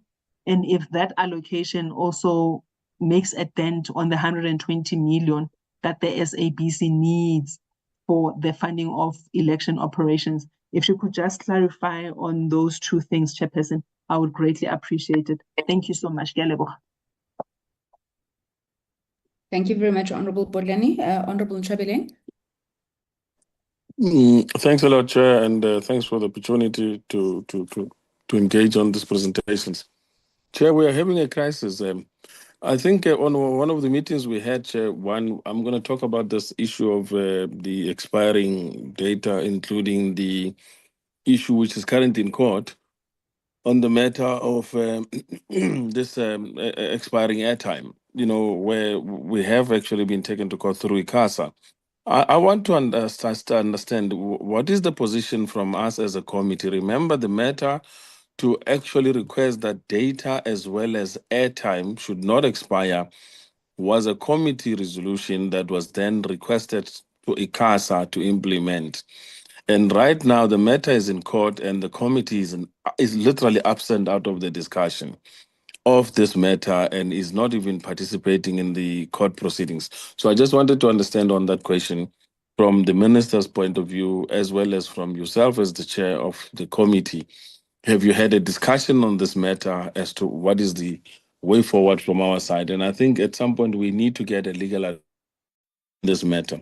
That's number one. Not to discuss the merits, but to just really understand where do we stand, because this was a committee input regarding the retention of airtime. The second matter is regarding the funding of SABC in particular. I don't understand. The minister has not signed the funding of SABC, and I think there was a deadline which was looming. And as a result, this has actually made even much more difficult for SABC to proceed with his work, because it does not have the necessary budget, since the budget was not signed into effect. So with regards to these elections, we are already 3 months, literally 90 days now almost, in the elections, towards the elections. And so far, there is no funding in respect to SABC for coverage of the elections processes. How is that going to now be, as we're saying that we are supposed to be assisting in delivering free and fair elections? How is this process now going to be free and fair when the coverage on the mass level, where the South Africans at the mass level have not yet been actually afforded the opportunity? That's number one. The other aspect of the question I wanted to raise was in regards to the fair coverage. I've seen that for most SABC, ETV, ENCA, Newsroom Africa have been doing coverage of political parties. Newsroom has even been much more ahead of most of the curve in terms of covering political organizations on various topics and work that is done by political parties. But I'm still yet to see literally programmed programs that are on TV on SABC and ENCA, as well as E-News, what do you call it for that matter, to cover these elections as they are. There is more coverage which was done in the past 2 months on March and March, more than it has been done on political parties' activities and the road leading towards elections. There's been more coverage on the issue of the last 2-3 days in terms of the change of the weather on SABC and other platforms than there has been a coverage on the issues relating to, like this currently, snowfall in the various parts of the country. Unlike there has been on political road towards elections coverage. So I don't know how much more we have to emphasize that really CASA is not putting its foot down to say this is the content we want to see and what are the problems from the current stations. Why are the licensed broadcasters not following the requirements of increasing coverage of political parties, whether it's manifestos, whether it's to do with their programs, whether it's to do with the announcement? And I can tell you, even from our side, as a question to say, we have made a notice that MK is only covered when there is an element of controversy. We are not given fair enough space when it comes to issues of political mandate, political manifesto. What are we trying to do in terms of covering municipalities, and what is our social compact towards the elections of our people? Instead, the only coverage that is focused on is anything that would paint MK in a negative sentiment and nothing that has to do with our political elections and road towards the elections in November. So I feel that there's an unfair presentation, and this is done by SABC. This is done by, for instance, ENCA as well as Newsroom Africa. So I think the fairness has to start now coming in to say we have to now start contesting for elections, and the national broadcasters must come on board to carry all of us and ensure that there is going to be free and fair elections for all, and we can enjoy the rights, and as political parties, they can get full coverage and can be center priority. On the other questions, Chair, I think I could raise them, in the following presentation. Thank you so much. Thank you very much, Honorable Ntshabeleng. Honorable Chauke Adonis.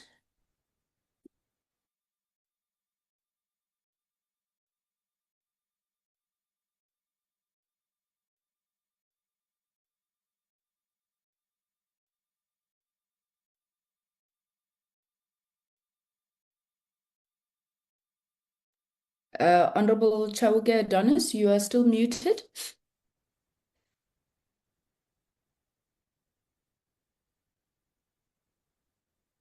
Okay, I don't think that we still have Honorable Chauke Adonis. I'm just checking. Honorable Shongwe indicated he had been covered. So I'm just checking if there's anybody that I have left out. All right, no further hands then. And if you will please bear with me, colleagues, should Honorable Chauke Adonis come back online, we'll give her an opportunity to raise her question. Just a few questions from my side. The first one relates to the issue of the editorial policy. I suppose both of the SABC as well as the other broadcasters. Honorable Ntshabeleng touched on this point, but maybe I want to come at it from a different angle. So while there would be regulations that have been developed with regards to the local government elections, they in no way touch on fair, equitable editorial policies during a period of elections.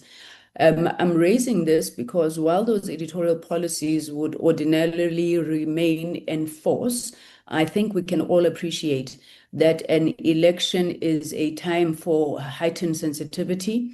It's a very, it's generally a very difficult and competitive time. Now, who is responsible of ensuring that during an election period, the editorial policies are enforced in a manner that does not create unfair advantage to one political party or disadvantage to another? Let me make an example. You would take it that if you say, for example, there's we're going to go into town hall debates now. When you go into a town hall debate, you will have easily, let's say, 7 parties there, which would all be contesting elections. They're being given time, obviously, as they should. Now, in that debate, it is 6 parties against the African National Congress. And it always makes me wonder whether the editorial decisions that are taken ever think about that point. Granted, the ANC would be, an incumbent government in many municipalities and provinces and the country and so forth. But if you have, as you normally do, across broadcasters, extremely hostile reporters, and you have political parties that are all ganging up on the ANC. Where is such a matter regulated? It could be any other party. It just so happens that it's the ANC at this point. And obviously, I would be speaking from experience in those debates. My second question, also relating to issues of editorial policy. I watched a manifesto launch over the weekend. It was not on SABC. Luckily, this time where I watched it, it was on Newsroom. But ICASA must also help us here. During the breaks and the stories that followed that particular manifesto launch, there seemed to even be a reinforcement of whatever the manifesto of that party or the political ideology of that party or the political views of that party. Beautiful car, Honorable Ngobese. Oh, it's a lounge. Please switch off your video. Honorable Ngobese. You're going to show us too much now because you're heading towards the bedroom. Please switch off your video. Thank you, Honorable Ngobese. Now, my point is, if all of the stories that are run, and yes, perhaps they're guided by that editorial policy, they are intended to be extremely negative. Whether you have a bus going around the country, somebody, an alien landing in this country would be so convinced that absolutely nothing works in South Africa. How do you ensure that there's balance in terms of the stories that you're telling? It's all well and good to go and dredge up all of these negative stories, talk about potholes, when nobody's making an effort to talk about the successes also of the government. So can you give me a sense on how something like that is managed, especially during an election season? Then secondly, also to ICASA on the misinformation, disinformation. I know that political parties, individuals were invited to comment on the regulations, but one issue that I did not get a sense of is how are you going to treat the manipulation of the symbols, the leaders of other parties through AI developed by another party? I'll give you an example. Not so long ago, let me not go into the party, we all know the party, created a artificial intelligence poster of the Premier of Gauteng. Now, is anybody allowed to use artificial intelligence with the purposes of seeking to ridicule, embarrass, whatever word you want to say, another leader, and there are no safeguards for that? I think for me, it's a gray area, but especially now during a local election season. So if I could get some response there. And then finally, the question and the understanding, I'm not trying to be so philosophical about this, but question and understanding of what the word equitable means when it comes to coverage during an election season. Now, on the issue of the PEBs, you set out your formula.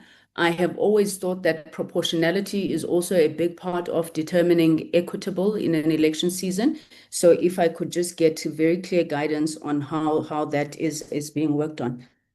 On the issue of SABC and the fundings, I saw a statement recently that was posted by radio personality KG Moiketsi, where she was talking about a human relations issue she has with the SABC. But one of the things that caught my attention, and I think the HR matter, we would obviously deal with it in another manner. I'm not trying to raise it here. But what caught my attention was how she spoke about a technical breakdown during a broadcast, which lasted about 2 hours. Now, my understanding would be that maybe this is not an isolated incident. What is the extent to which you are having these breakdowns now, which I assume are as a result of this defunding of the SABC, as I call it? Maybe just to build on that point, I do not understand why the SABC is being deliberately defunded, because the matter of elections and elections funding is not a new one. We knew as far back as the year 2000, when we started democratic local government, that in the year 2026, we will have a local government election. Now, if we're sitting here and we're discussing this, then there clearly is a problem. And I don't know what is supposed to happen here. Firstly, I have shared with the members in the group the response that we received from the Minister of Finance when we wrote to him on this matter. He was very clear that the issue had not been raised during the cabinet discussions on the issue of the allocations of budgets. I find that not convincing, given the fact that we should have known, the SABC should have, and please can they clarify that they needed to budget for an election. They should have made the request for budgeting of an election. And I'd like to know from the department, why was then that not taken forward? I also reject, I think, what the DG says insofar as having submitted a letter to the minister and was told that the motivation, what was the word that was used? The motivation was insufficient. The very fact that there's an election, is that not sufficient motivation for the minister to sign the letter to the National Treasury? Now, this is very concerning if the Minister of Finance says we never made a request for elections funding. Now the minister is not signing a letter which is to request the funding for local government elections. Can you just clarify to us exactly what is going on there? And when, if you have been given a date by the minister where he will make this request for funding for the SABC for elections. On the final issues, my final issue that I'm raising now, on the issue of data expiry, the colloquial term I use for that regulation with a long name. Firstly, I think that, I mean, we understand that a lot of the matters that you are raising here will be settled by court. We respect their jurisdiction to do that. However, we also have our own statutory and constitutional obligations to speak on some of these matters. And I don't think that is necessarily undermining the sub judice role. I'm interested to find out the extent to which there's still space for engagement between ICASA and the mobile network operators. When myself and a few colleagues visited MTN, I think 2 weeks ago, we were told that the mobile network operators had sought to engage ICASA on this matter. You were not finding one another. Honorable Botlani calls it nicely when she says it's like two ships passing in the dark. However, they say they felt compelled to go to court because the 180 days with which they needed to put their inputs by had come to an end, but they're still open for engagement. So is it something that ICASA would find useful to reopen those particular discussions? But also, I was under the impression that this issue is not a new issue, and you'll please clarify me if I'm wrong. Information at my disposal says that as far back as 2018, ICASA had sought to make regulations of this nature. The MNOs had argued then that they were not ready and whatever other technical reasons that they raised.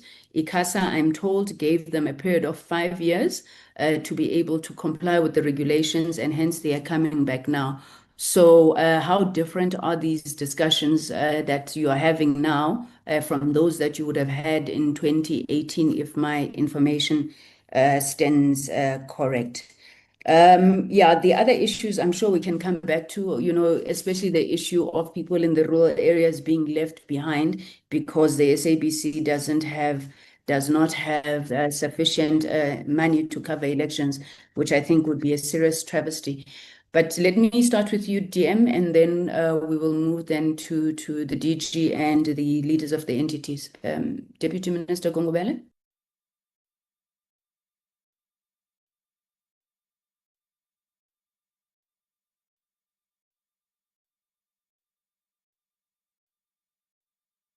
Honorable Gongobele, are you still in the meeting?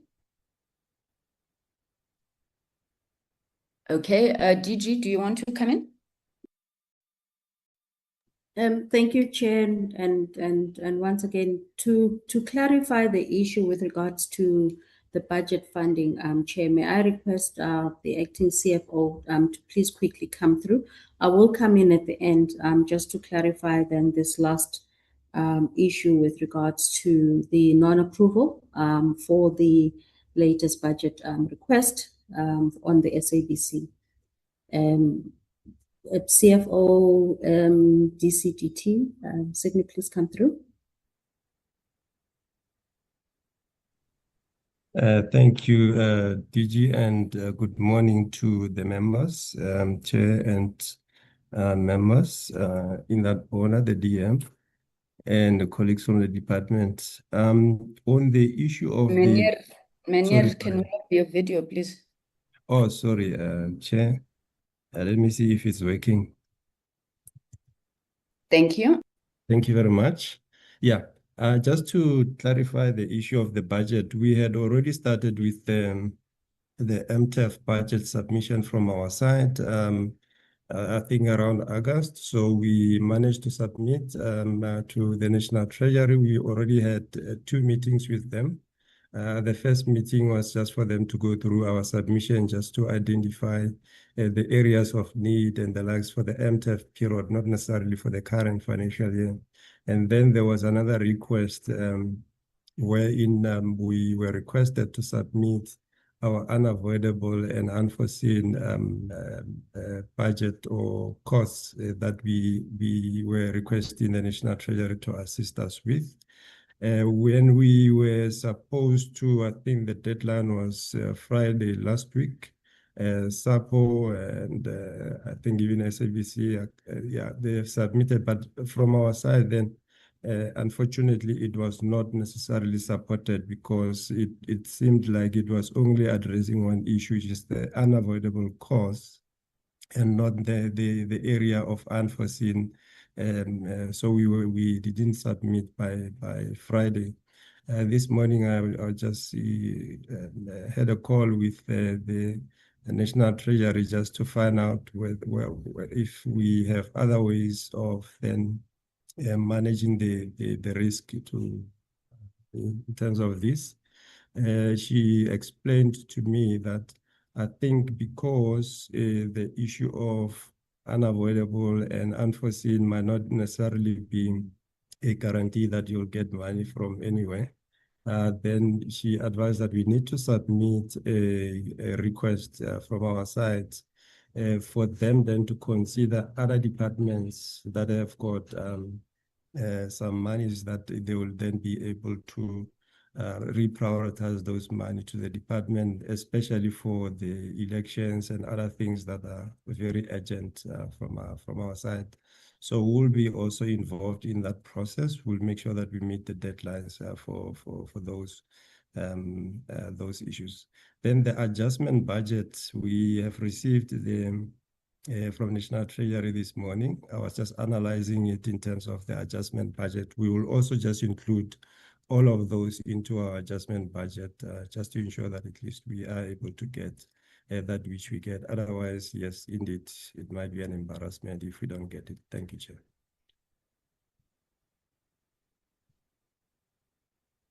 Can you also allude, with the assistance of Rebulang, with regards to previous applications that we have made? Chair, I know you touched on the issue that we have made applications in the past, both in terms of the adjustment as well as the medium-term adjustment. Either the CFO or Rebulang, please. Rebulang can come in because in the previous I was not necessarily involved. Thanks, Reps, you can come in.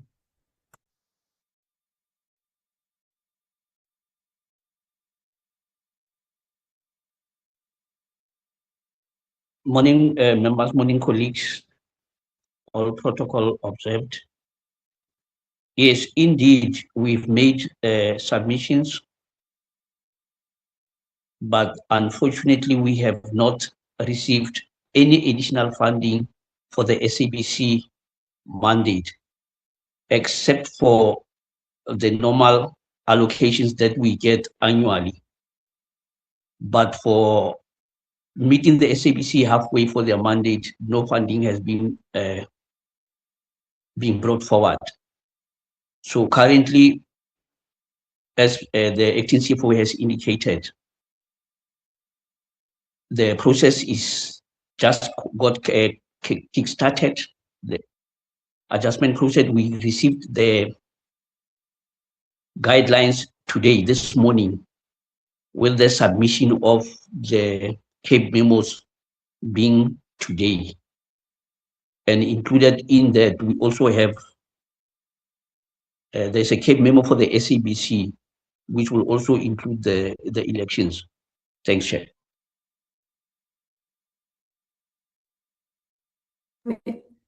If I may then come in, thank you to the colleagues. We have in the previous eras, Chair, provided a request for funding. In this instant, I think we also, owing to the fact that the SABC has a constitutional as well as a public service mandate to then provide universal access and for the elections to ensure the impartial, credible, as well as inclusive information. It has been noted, and I think our memo sufficiently indicated that the coverage issue for the elections, because of the scope, has expanded. I think honorable members highlighted the need to ensure that we not only covering only the top 8 political parties, but we have to make sure that each and every single political party that will be on the ballot is covered. And in this regard, we noted obviously the increased cost in this regard, having worked with the SABC. And the cost obviously would include the outside broadcast in the 111 regional operational centers, as well as obviously satellite offices that we would have to establish during this period. We also need tools of trade.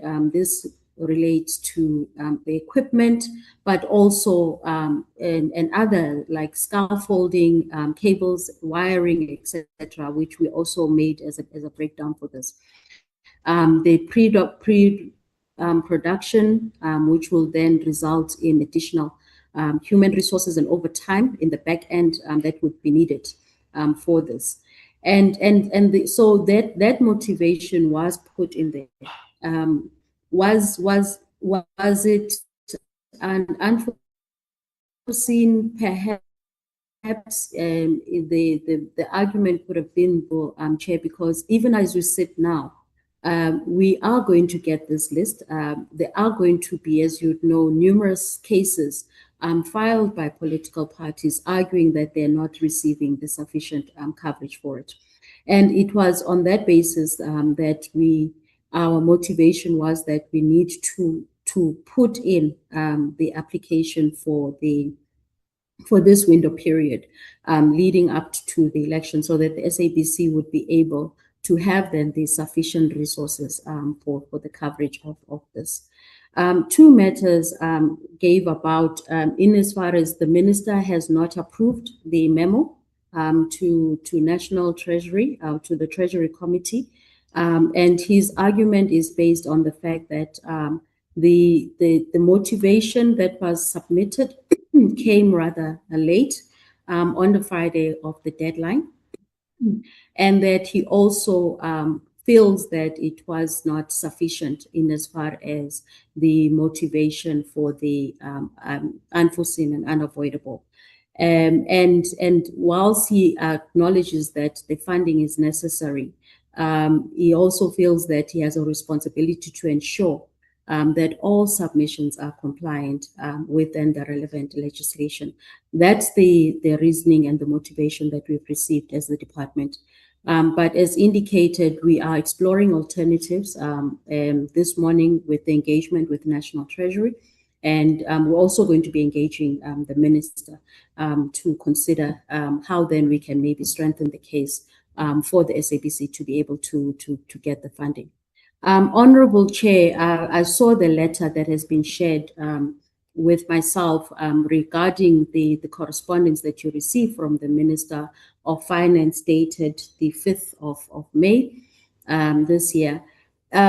The ministers is saying, we can provide the evidence with regards to how the previous applications we've made and previous engagements we've made for funding for the SABC, even outside the usual budgetary processes. And I must indicate that we have made those, and that relates obviously to the issues of signal cost as well. However, the proposal to then say we need to look within the budget of the department, unfortunately, it does put a hamstrung in terms of our goods and services budget. Overall, we're sitting at about 500, and the majority of that 500 million, majority of that goes to the SA Connect and only the SA Connect phase 1. This then means, and that is a ring-fence budget, by the way. The other then relates to operational matters, including obviously essential services like maintenance of the services for cleaning, for security for the department. So we don't have much in as far as the goods and services, unlike other bigger departments, to be able to make therefore this environment or shift for the SABC in this regard. And hence, as the CFO has indicated, that we will now be engaging once again National Treasury, and we will look alternatively also with other government departments where maybe there has been savings to see if we are not able to fund the resources for the upcoming local government elections. The risks are there. The risks are, we've noted them, and I think also the SABC can shed light with regards to previous experiences that they've had being challenged on the fact that if they don't provide the wide coverage and ensuring that universal access as well as impartiality, they end up then being litigated, Chair, and that we would like to avoid. Chair, I'm hoping that we've answered the response on the side of the department related to the challenges on the funding. Thank you. Thank you very much, DG. Honorable Singh, we usually don't allow interventions at this point, but I'll give you an opportunity, and then we move to the SABC. Honorable Singh. Thank you, Chair. Sorry, maybe I should just wait for the SABC to respond, or I just have a very simple question, Chair.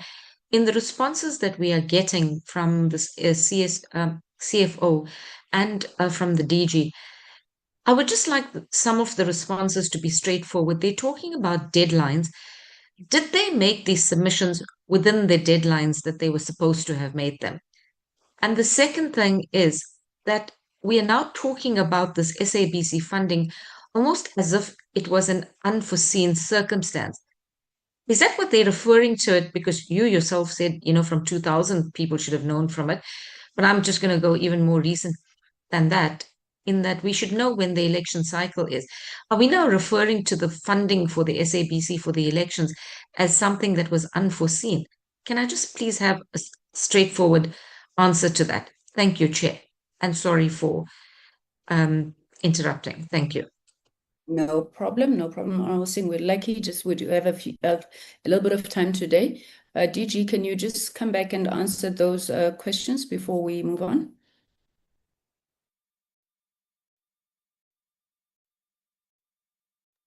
Thank you, Chair. Will do on both issues, and I hope I've captured the questions correct. With regards to the deadline for the submission of the Treasury CAB memos, as we call them, was Friday at 1400 hours. The memo reached the office of the minister at 11 o'clock, around about 11:40. I will need to get the exact time. The minister's argument, apart from obviously they having gone through the memo and saying that it was not meriting or meeting the requirements for the unforeseen and unavoidable whilst he did argue that it was late, but just to indicate in terms of those timeframes, as Honorable Singh was asking, that it was submitted to it. And the reasons for that is that obviously the SABC made the submission. The SABC submission to our submission has to follow a template. We worked through the night with the team, and the submission was then submitted through. From my side, I think I must have signed off on that a little bit earlier on, and then it reached the office of the minister around 11 o'clock on the Friday. The issue of I also want to explain the issue of the budget cycle. As I indicated, it was not the first application that SABC has made. We made an application during the normal budget cycle last year, and as you would know, that tabling of the budget itself was delayed. We would then get a notification, honorable members, around a preliminary around February, and then you would get then the final letter in March. From that, the window period that you now would have post that allocation is the one that is present now.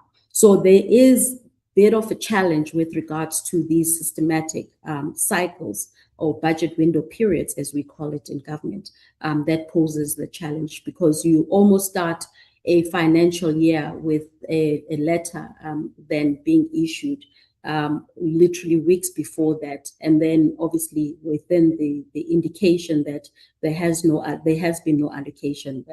Some of it, as you would know, I think with the SABC specifically, this portfolio committee, along with other portfolio committees, we have made numerous motivations for funding with National Treasury, and I do appreciate the support that we've received from the portfolio committee. And unfortunately, they have not heeded results in that regard. And so we can provide, as I said, the full list in terms of then the cycles of this. And now we're starting a new budgetary cycle, and that's what the colleagues were talking about, the constant engagements that we have with National Treasury as well. But there are window periods. You have a window period when you start around October, leading up to January, and then you also then have another window period, which is then going to be the one related to the unforeseen and unavoidable, which we're in now. Thank you very much. I hope, Chair, I have responded on those questions posed by Honorable Singh. Thank you. Okay, I see Honorable Subrathi, Honorable Gungubele. Is it still on this SABC matter? Yes, Chairperson. Okay, Honorable Gungubele, I got your apology that you had stepped out for coffee when you were supposed to speak. I will also take you. Can I come in? Let's allow Honorable Subrathi first, but let me also just check with members so we don't keep going back and forth. Is there anybody else who would like to speak on this SABC matter? Okay, no other hands. We won't open then for hands on this one.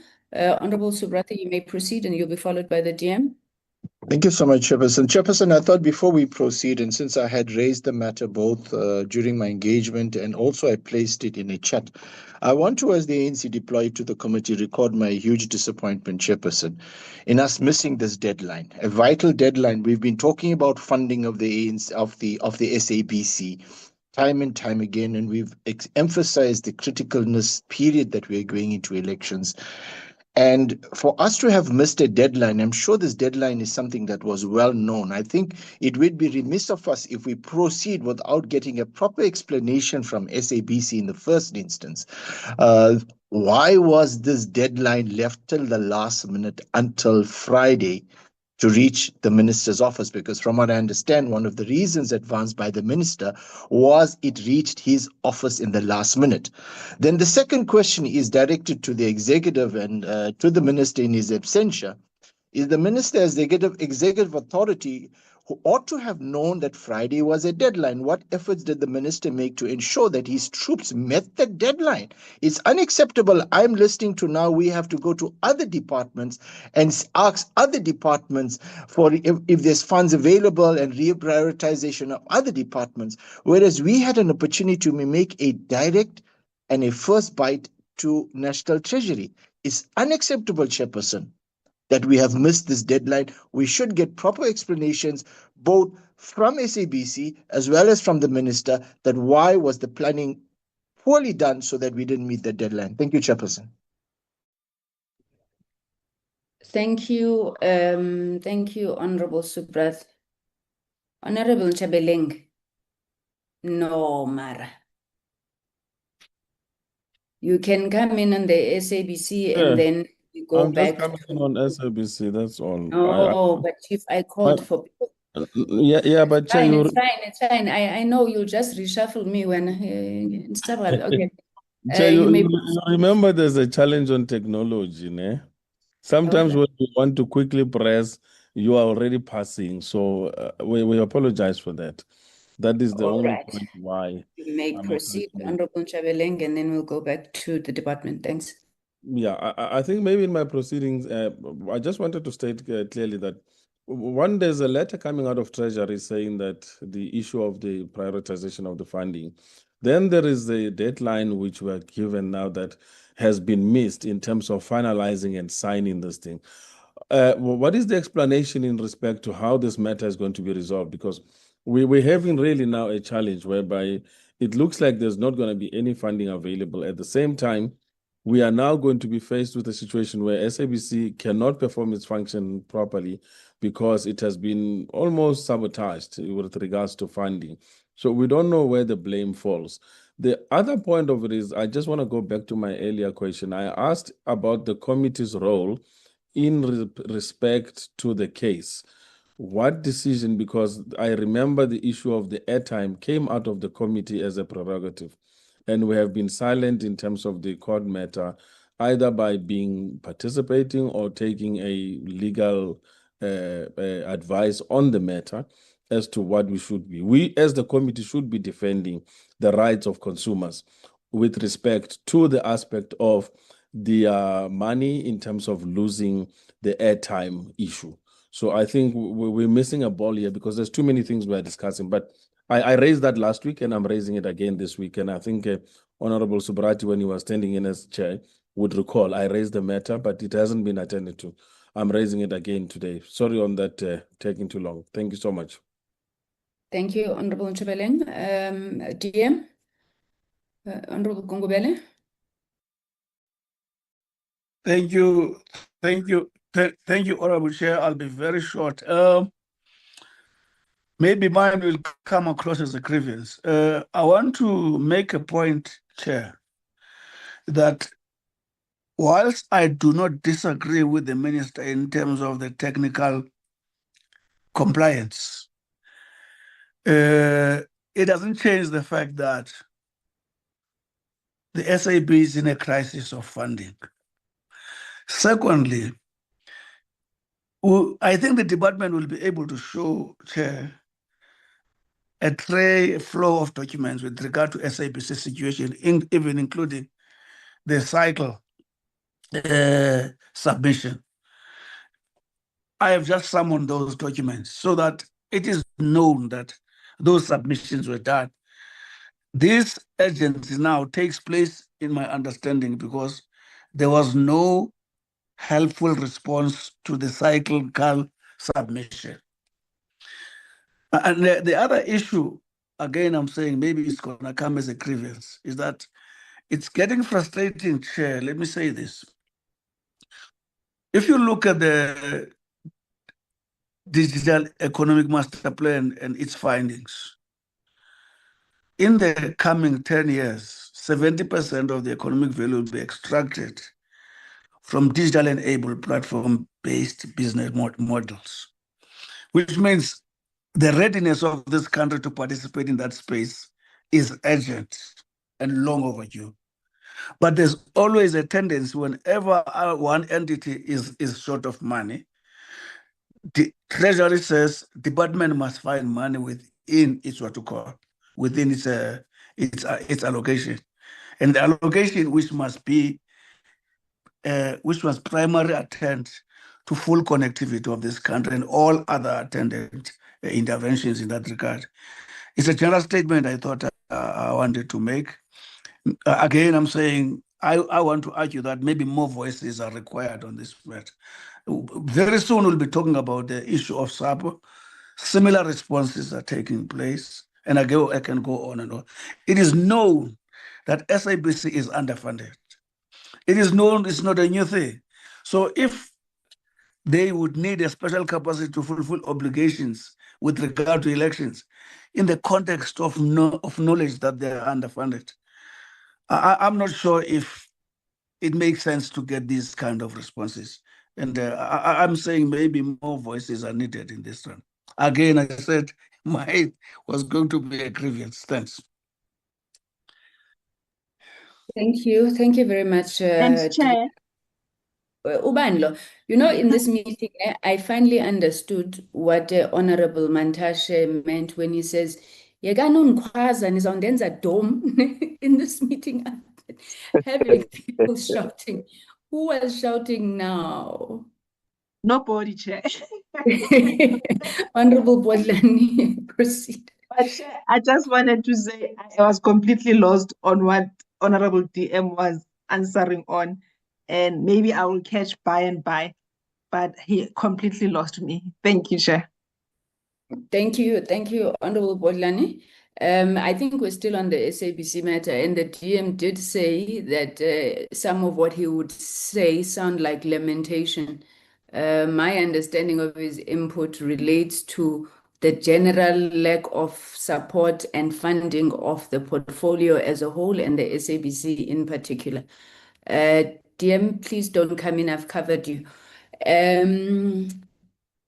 Can we go to the SABC now before reverting back to ICASA? And Honorable Nchabeleng, I've noted that you have a motion on the floor, which we can discuss once we get all of the responses.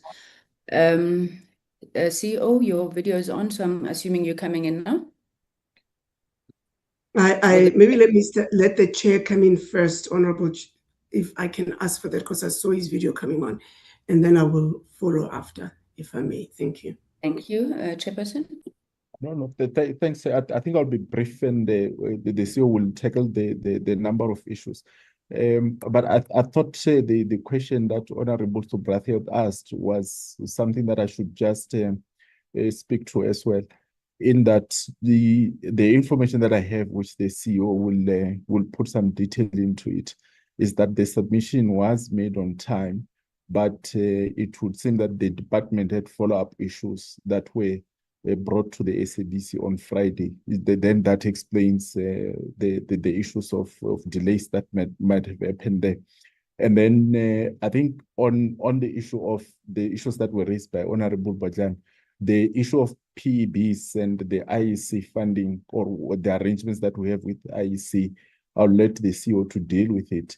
But maybe the first part is to agree with the observation that without the requisite funding, the quality of production that we'll be putting on air will be compromised. Maybe not so much the quality of the broadcast itself, but the scale with which we would be putting a coverage of the elections on air. Because if, for an example, a competitor is able to cover more ground than we do, that impact on the quality of what we're offering to South African citizens, and it would mean that they may feel that for better coverage of election, if they want to follow it, they're better off following it elsewhere as opposed to the SABC. So it's a great concern that we have, and of course, I don't want to enter the political space, but the question of funding of the SABC or lack thereof, we've been at it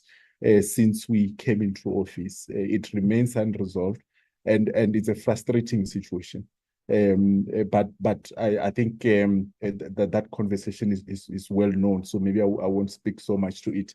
And I think maybe my last comment would be on the issue of you know, the editorial policies, and the CEO will speak to this. Obviously, from an election point of view and the editorial policy of the SABC, the first point of call is the editorial team or the news team, which if there's any complaint or any issue to be addressed, that will be the people to deal with. If not, it can be escalated to other platforms that are you know, established to ensure fair coverage and so forth. But internally also, we do have a board committee that focuses on news and current affairs and editorial policy issues. And if any issues does come up, there is that level of monitoring and evaluation from the board point of view. But I think the CEO will speak into some detail around these issues and cover the other issues that I did not speak to. Thank you, Chair.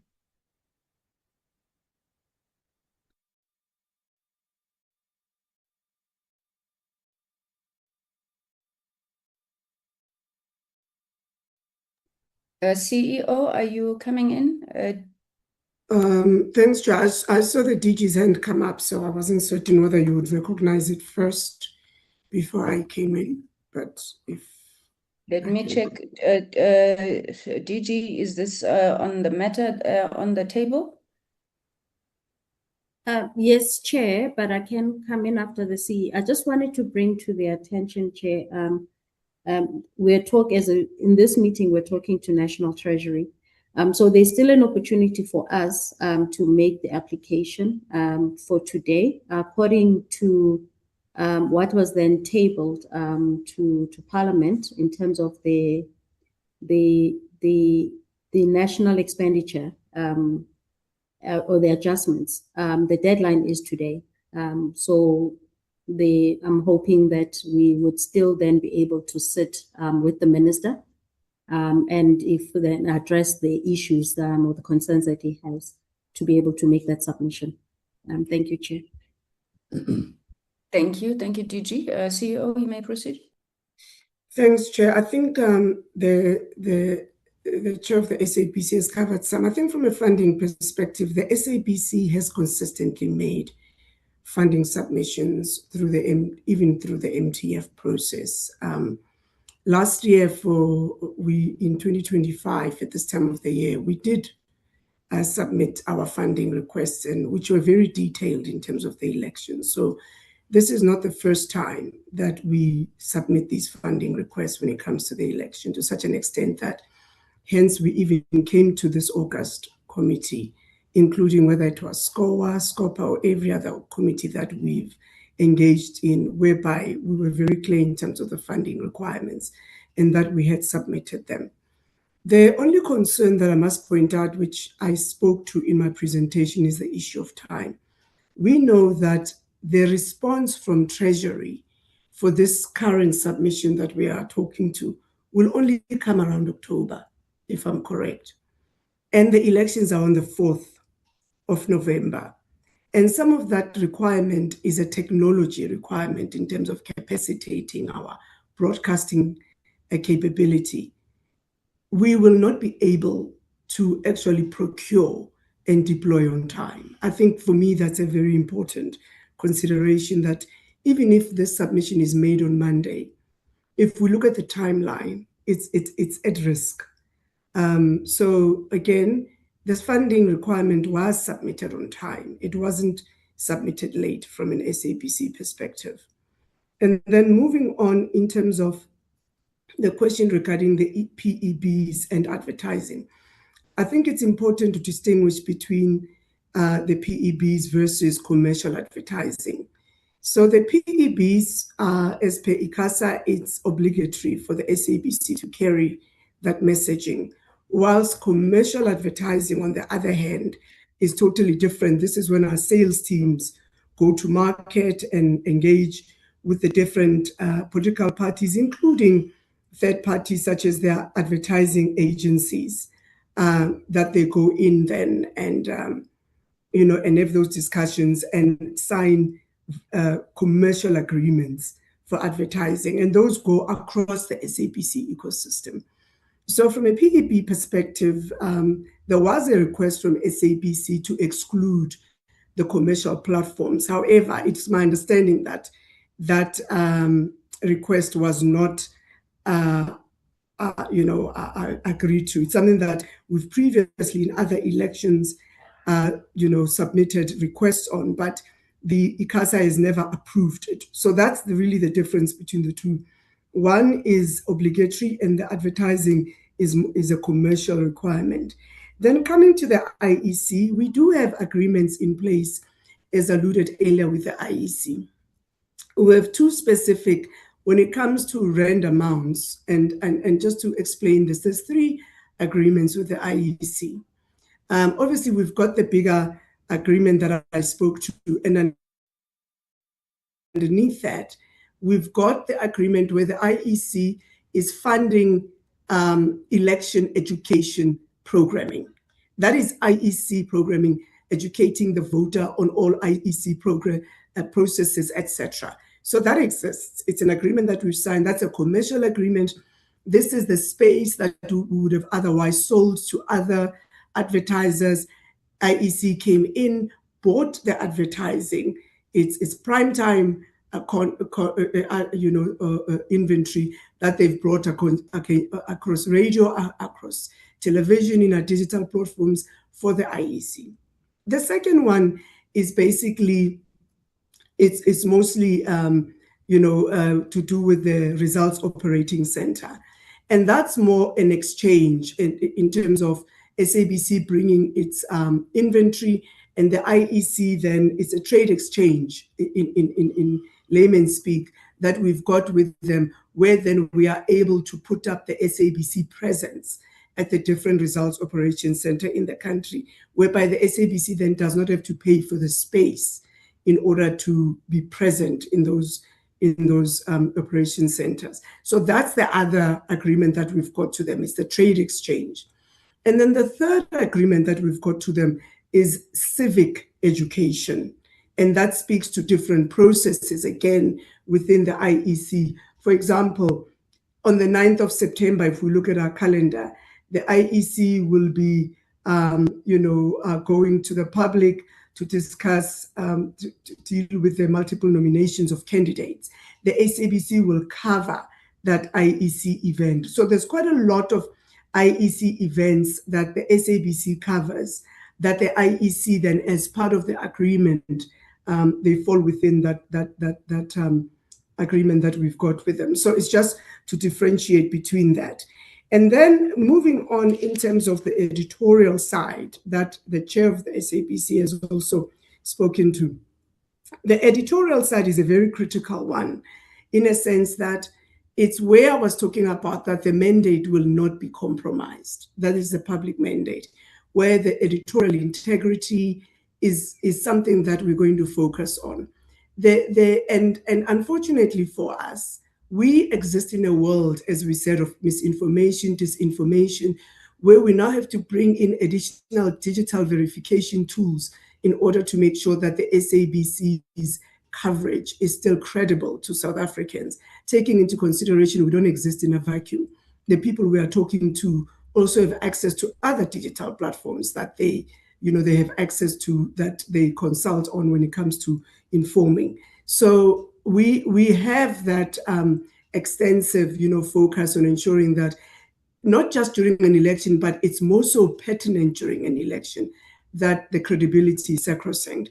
And we work with other independent bodies that actually are more a watchdog towards the SABC to ensure that we are not found wanting when it comes to the credibility. I did talk about the training, and I said we're also working with bodies such as SANEF in training our journalists, but it's not just journalists that get trained. It's everybody across our ecosystem. It's our salespeople, for them to understand processes, when they can place advertising, when it's not allowed to place advertising. So there's quite a lot that goes into that. And then the other one that we spoke about was in terms of, so for example, the issue of who gets covered and who doesn't get covered. And that's a very critical one for us, because we actually do multilingual coverage. And this is something that always comes up. We always perceive coverage from our point of vantage in terms of what you are watching. If you are watching on on a decoder and you're watching a specific channel, you might be left thinking that the other channels are not broadcasting what you are watching because that's what you are watching. But the reality is that SABC has 18 radio stations and 5 TV channels and an OTT streaming platform and presence across every digital platform. So it's not possible for an individual to say, I can attest that SABC did cover that or didn't cover that. Because I think we tend to speak on an experience of ourselves. I watch it on, let's say, channel 404. And if I didn't see it on channel 404, it wasn't covered. But I don't necessarily listen to the news update on Ukozi FM every hour by the hour. So SABC's scale is much more bigger than just, let's say, somebody who has a TV channel on a decoder. Our scale is much more bigger than that.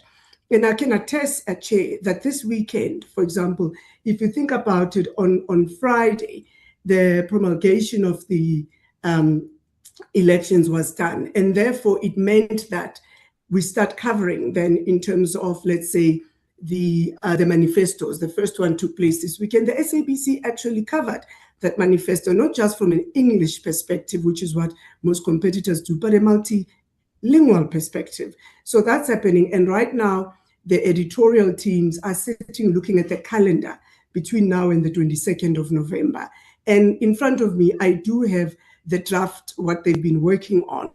But obviously, one of the key things that they're currently doing is engaging with political parties in terms of the dates of the different manifesto launches that are going to be very critical. So that's something that we really are doing. So, and it's just to be careful that we are not just English alone. We cover from different, plurality and multiplicity of languages. I do hope I've covered most of the discussions. And I think from a funding perspective, Chair, we have come in front of this August body many a time to discuss the requirements of the SABC in terms of funding. We've submitted numerous documents and motivations, etc., for the funding. And that includes the elections themselves, because it would be irresponsible of us not to prioritize funding, for example, for the elections. So it's something that we've done. It's something that we'll continue doing. But all we're saying is that the caution as we sit here on the 11th of August is that we are less than 3 months to actually the vote casting date itself.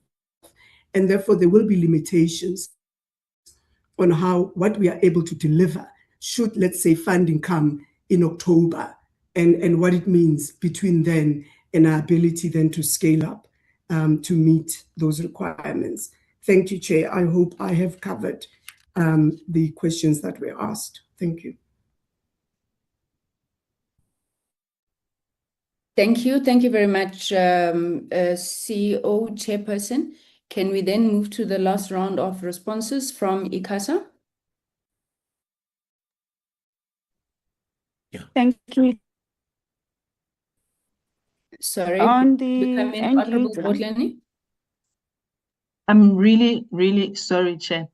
But Chair, I think maybe you must sum up for us a way forward based on the remarks by the SABC and the DG on what the way forward is on the funding.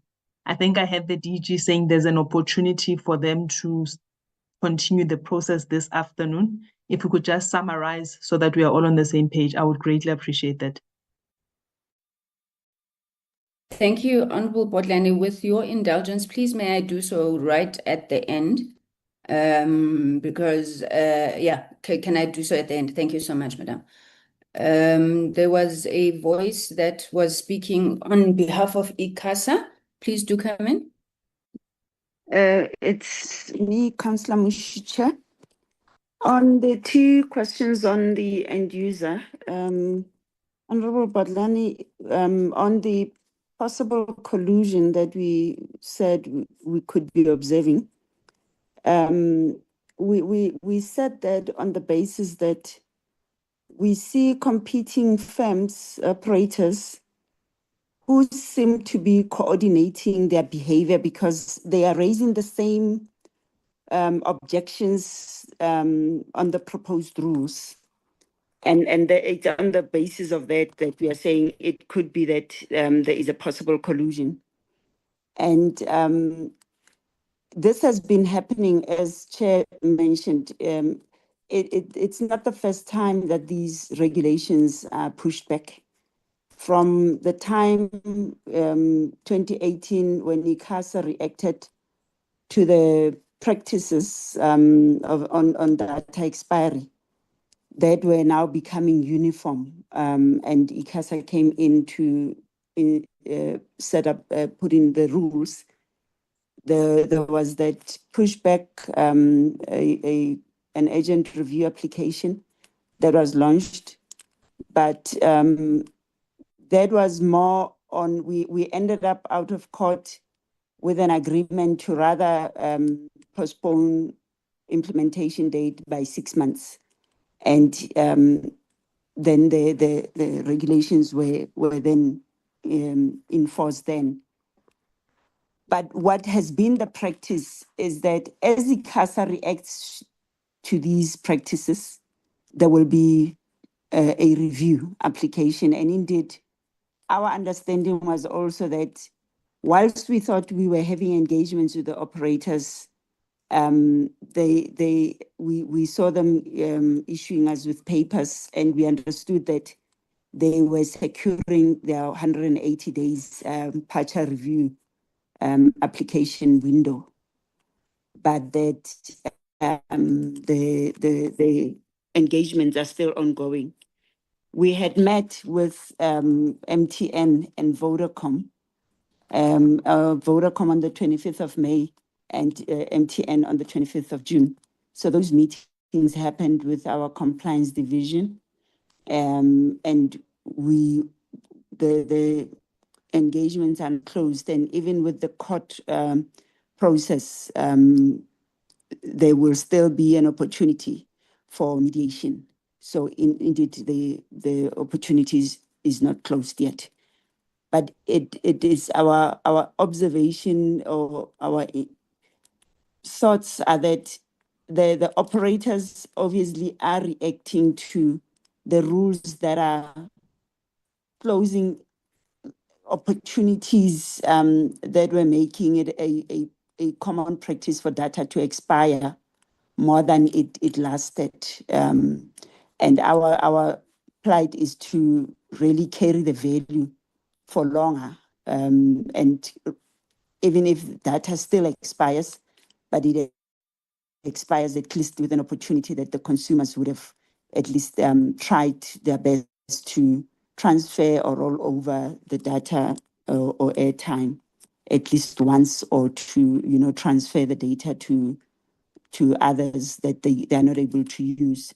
So we are proposing, Chair, to maybe do a regulatory timeline of when this data expiry practice started and how it was initiated, and followed by the regulatory interventions over time, citing just the responses from the operators and the decisions that ICASA took.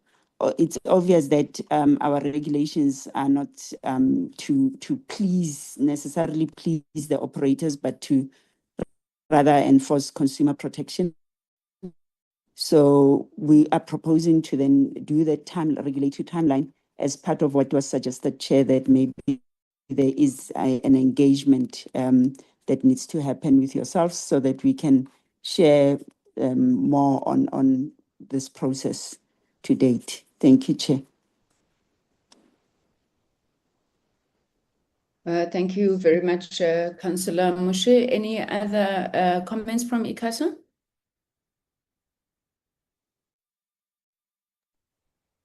Thank you, Chair. Oh, sorry. Thank you, Chair. Yeah, sorry, Councillor Story, just to close up on the issue of the data. Yeah, I think Chair and honorable members, DM and DG, from a licensing point of view, as part of our mandate is to promote competition and to the benefit of consumers. Now, obviously, as and when we issue licenses and assign spectrum, it becomes important just to make sure that when networks are built, what we consume, you can differentiate services. Now, in a hindsight, what Councillor Mushi is saying is that Chapter 10 of our ECA, the minute you see behavioral that seems to be saying there's collusion, it then pushes not only us, but with the Competition Commission to look at issues of how the market reacts on some of the changes. So I think Honorable Bodlani did ask a question to say, as and when we identify some of what we may say it's collusion, what instruments can then kick in? At the moment, the issue of a collusion, which, as I said, we do have provisions within our legislative framework that gives us powers to initiate those kind of inquiries. But in the main, as I've indicated earlier on, I think it's going to be of value for us as an authority, including yourself from an oversight, to understand as and when we introduce interventions, when we get challenged, is it because of how networks are built, or is it a bottom line issue in terms of revenue, or is it a technology issue? Because if we're not going to have that transparency, Chair and honorable members, we will find ourselves always having litigations. And I think the only best way to engage on some of this observation, it's a transparent engagement, which the authority has already done, I think. And as Councillor Mushi is saying, we are open not only just on this matter, but on any other identified behavior, so that we regulate in the public interest and make sure that in what we do, there's transparency. And finally, on the issue of data, because it's very close to all our hearts, it's about how to find ways of reducing cost to communicate. The whole value chain, Chair, of how services are provided from underserved areas. I'm going to stress the issue of rural and underserved.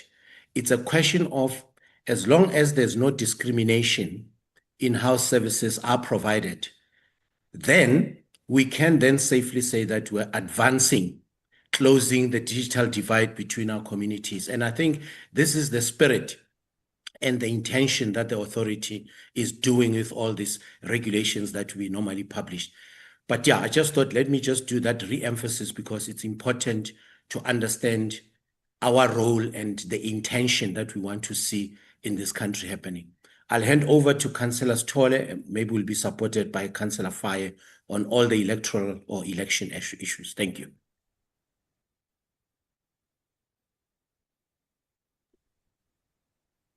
Councillor Sithole. Thank you, Chair. Chair, earlier on, I could not show my face because I'm working from the phone. My other device, it doesn't have any sound. But I have showed my face, Chair. Can I also switch off the video so that I can talk to the responses? You may proceed, although it looks very nice. I don't know why you want to switch it off now. Okay, all right, Chair. So, Chair, I'm just going to respond to the few questions that were asked by yourself and Honorable Bodlani. Let me start with the ones for Honorable Bodlani on the issue of the low power. Chair, the low power broadcasting has got a challenge in our regulations why we excluded it from broadcasting the elections. Number one, in terms of advertising, the low power can only source the advertisement within the area where they operate. If it is, for instance, Mall of Africa, making an example, they cannot go and source the advertisement outside of Mall of Africa, but they can only source the advertisement within the coverage that they are broadcasting. And therefore, the political advertisement falls outside of this requirement. Hence, they are excluded within the election process. And furthermore, the regulation require that the low power broadcast service licenses broadcast programs that are specific to their coverage areas.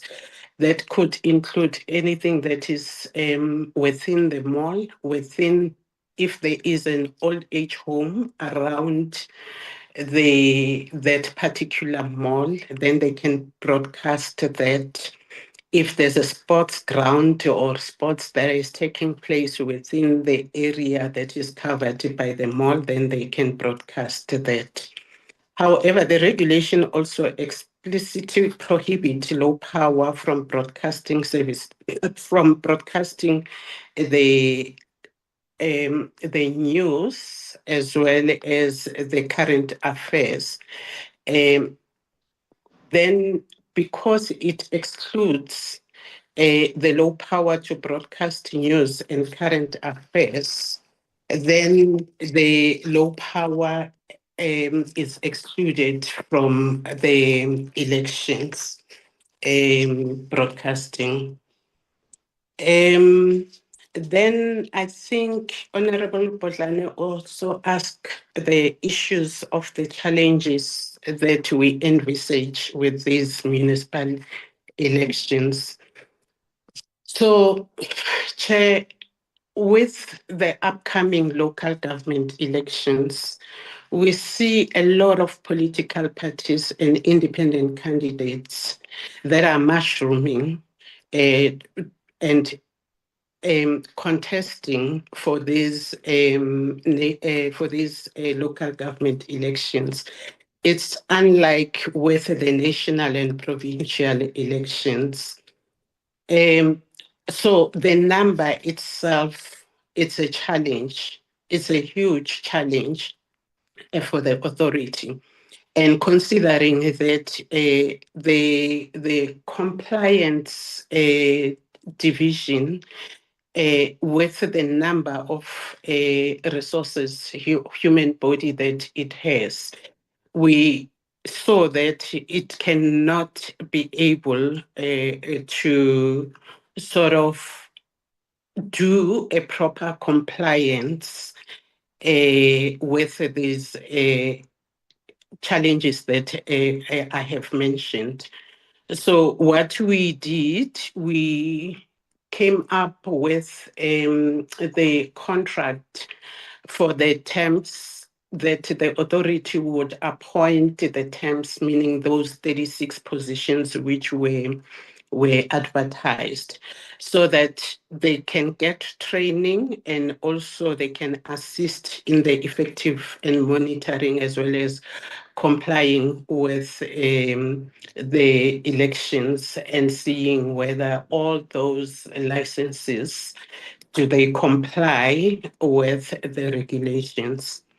The other challenges that I may say, which I think may come out of these elections, is when the slots that has been allocated to the broadcasters, and I will speak to mainly both the community radio stations, considering that community radio stations do not have the financial capacity and human resource to ensure compliance during the performance period.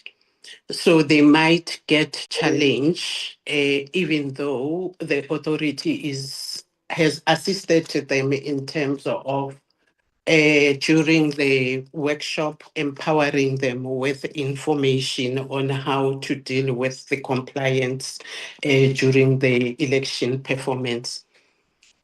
And also the SABC chair, and I'll speak mostly to the TV stations.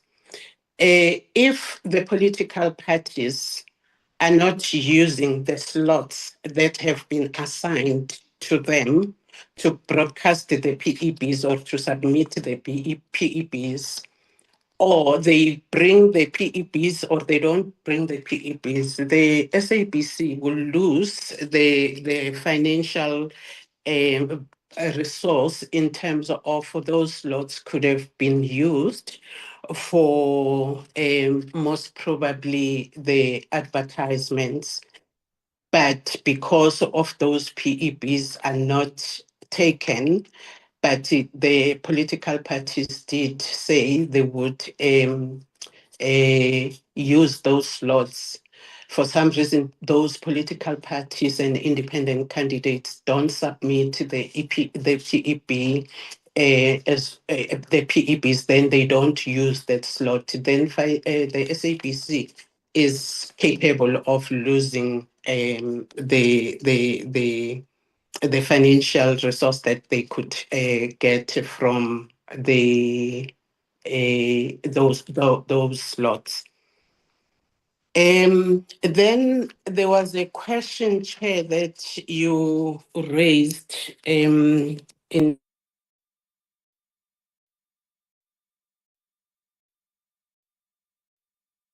You have now muted yourself, Councillor Sithole. Oh, sorry, Chair. Technology. Am I still muted? We can hear you now. Okay, my sincere apology. Technology played its role now. So in terms of the editorial policy, who is responsible for ensuring that during election period, editorial policies are implemented in a manner that doesn't favor one over the other? So, Chair, the editorial policy, it's a responsibility of the licensee. And not of ICASA. So that part will be played by the licensee itself. And then on the issue of the code of conduct, that also includes the AI conduct. The ICASA will use the code of conduct a framework that would oversee that all the broadcasters are actually conforming to the code of conduct. Then I think also you have asked a question in terms of I think it was an issue of the equitable. What does equitable mean as it relates to the allocation? I don't know whether did I take that question correctly, Chair. But if I respond to that question, equitable is a fair treatment, and it is used proportionally with which is actually done in other countries. So when we started with the amending the regulations, we did a desktop research as a committee to ascertain how does the proportional equity done in other countries. Then we then found that the one that we are using in the country, we took it from those benchmark studies that we did with the other countries. So we based that on a number of seats being contested and those held from the previous election. We also felt that it is important that we reduce the gap in terms of the number of party election broadcast slots allocated to different political parties and independent candidates to ensure that the bulk of slots go to basic allocation. I'm not sure You whether... wrap up, Councillor Sithole? Yes, Chair. Was that the last question? We're running out of time. I think there's also one, Chair, that I thought I would speak to. Oh, okay. I think there was one question that Honorable Nchabeleng asked in terms of how do we increase coverage. So in terms of the local government election, Chair, we increase coverage of political parties and independent candidates. We can only go as far as the PEB and PAs are concerned, but the rest of other current news and programming of the operation of the broadcasters, we do not intervene on that one unless if there's a contravention that would be brought to the authority. Thank you, Chair. Thank you. Thank you very much to the councillors.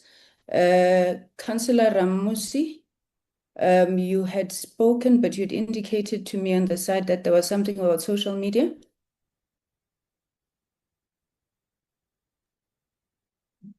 Yeah, thank you, Chair. Chair, just to respond finally on the issue around the social media, we acknowledge and recognize that in terms of AI, because we still don't have a finalized policy in the country. So I did indicate that proactively, just to make sure that we engage with platform owners, we have agreed that we see it fit to engage.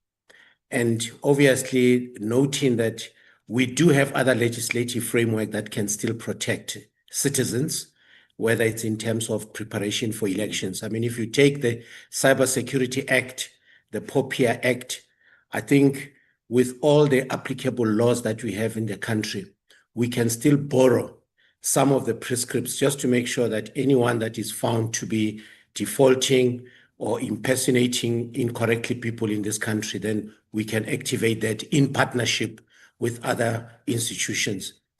What we will really encourage at the moment from an authority is to encourage the department, the ministry, to fast track the issues of all the pending policies, AI included, and the audiovisual, because as it stands right now, the forum that was established, you know, sometimes people take advantage of gray areas that we have in the country. But for us is to understand the onboarding on subscribers on the social media platform. If we can understand how does Motibi get to be loaded into a Meta platform, that whole value chain will assist us to come back to the committee urgently so that we can then identify areas that needs improvement, even in the absence of a policy. Chair and honorable members, I of the view that regulatory framework can actually assist in minimizing what we have already identified, not only as a South African challenge, but as a global issue. And we will borrow from some of our colleagues, regulators within the continent and abroad. So I just thought maybe just to give committee the insight that we will proactively call the platform owners and then understand that value chain and see areas that we can improve whilst waiting for the policy pronouncement from the ministry. Thank you very much. Okay, thank you. Thank you very much for all of those responses, the councillors, the DM, the DG, acting CFO, and Dade Rebulang. Colleagues, there's just two issues on the table that we just need a quick way forward on. The one was a recommendation. I'm not sure if it came from Honorable Bodlani, I could be mistaken, which says that we need to have a session that can be led by the committee advisors to look broadly at the issue of the end user and subscriber regulations, the data expiry regulations, to ensure that, because I don't think we had engaged those regulations except to welcome them when they were issued. So the second issue on the table is the issue that was raised by Honorable Nchabeleng, which Honorable Bodlani captured very well, saying that the issue is why the portfolio committee is not looking and being part of the court process. And then I'm not sure which resolutions on ICASA that have not been actioned. I'm raising these two because I thought maybe we could look at perhaps a more productive way of dealing with this matter. That we have that session with the committee advisors. Let's go through those regulations. I know that I've received correspondence from Vodacom seeking to explain their position on the regulations. I think MTN in their presentation also touched on it. We can ask them for that presentation so that whatever decision that we take as a committee, we do so on the basis of, an informed decision-making process based on what it is that we would have understood. And yes, in the spirit of standing with our downtrodden consumers for whom cost of living is too high, but how do we intervene and what legal posture would we want to take, if at all, in that matter? So can I then check, because my proposal is that we ask the Secretariat that we must look at an urgent date in the next couple of dates where we can have that. There is work that was done anyway to reorder the committee program. So I think we can still get that in. Would that be acceptable, members? Thank you very much. Technology. Yes, Honorable Ntshabeleng? It is acceptable, Chair. Thank you very much. So we'll proceed in that way on that one. Maybe just to close off the SABC issue. I mean, there's nobody in this room who does not know that the SABC is underfunded, and the CEO is right. We have discussed this ad infinitum. I don't know how many times the committee has dealt with this matter. It's not only unfunded now because there's elections. It is chronically unfunded. I mean, in September last year, we were told that in 3 months from that date, we would receive the revised funding model. We're going into September now, we still have no funding model. The SABC is still expected to operate under a TV license regime that has failed, and the posture of the National Treasury is not particularly helpful in this regard. We would have thought that when the Minister of Finance made a policy statement in the budget speech that he would giving special attention to the SABC and the South African Post Office, we would not sit here, 6-7 months later, and the situation is still the same. Now, what I understand from the discussions that we've had here is that the department will continue their submission today. However, it does not resolve the issue that the CEO of the SABC raised, to say that even if it is submitted and you hope that it is approved, you only get a response in October. The elections are in November. It would not have made a difference at all in that sense. I do think that maybe we need to again raise this both with the Minister of the Treasury as well as the Minister of Communications, but the government also must then be engaging within itself in terms of how the situation can be mitigated in the meantime. You must explore, other ways for funding and engage with the National Treasury continuously. One thing that we all want, colleagues, is a free, fair, unbiased, qualitative broadcasting output from the SABC for these elections. And I want to call that, maybe you call on all of the members who are here, even from different political groups, that we all want the same thing. Now, if we're going to have a situation where the SABC is continuing to be defunded in this election, then we are going to have exactly the same issues that are going to come back to us, where we will speak of bias, where we will speak of elitist exclusionary coverage, where the issues of the people aren't being heard. And I think it's in all of us' interest to make sure that this matter is resolved quite urgently. From the committee, we will also write back again to the Minister of Finance. The DM said he would assist us with a chronology of the engagements that they've been having with government on this regard. So once we have received that, obviously we would want to challenge the minister's assertion then that this matter has never come up before before the National Treasury. So that is my understanding on these matters. And then on the other regulations, specifically the municipal elections regulation, maybe to encourage members. I do know that IEC is engaging directly with political parties, and maybe in some of our parties this responsibility resides elsewhere. But encourage political parties to familiarize themselves with those regulations. We must look out for the dates that come out in terms of the PBs and the PAs. I don't think the SABC CEO sufficiently answered the question why, in particular, they would want the commercial stations to be exempt from the PBs. I mean, we can all make an assumption that for them, those stations do generate quite a bit of revenue, and them participating in the PBs would take that away. But we will then await the outcome of that situation before we decide on a way forward around it. On the rapid deployment regulations, I think they are noted. I had thought somebody would say that you have sought to resolve the challenge of what is called regulatory overreach, or what people are claiming is regulatory overreach, by the amendments that you have sought in the ECA Amendment Act, because I do think that there you are giving direct power to the Minister of COGTA to deal with these issues. But we can continue that conversation on another day. Colleagues, would then there be no other item on the agenda? I know that we still need to have lunch and we have plenary at 2. Let me not extend the meeting any further. Thank you so much for your participation. Wish you a good day further, and indicate that the amended program hopefully should be with you, I'm hoping latest by tomorrow, so you can see what the changes are there.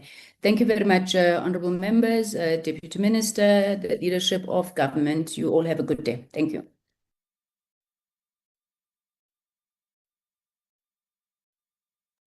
Babayin Natula. Babayin. Thank you, Chairperson and Thank you, honorable our members. favorite Chairperson. Wambe kahle Chairperson, angimthanda kakhulu kakhulu Performa. our Amen, favorite 28th Chairperson. of August is Why Honorable Chairperson Alicia's Biko? birthday. and my Me, birthday. You're not And really blessed. Honorable Nchabeleng's birthday on the People must 30th. pre-book the gifts, oh, and my vouchers. bye Chair. Bye, members and colleagues. Bye.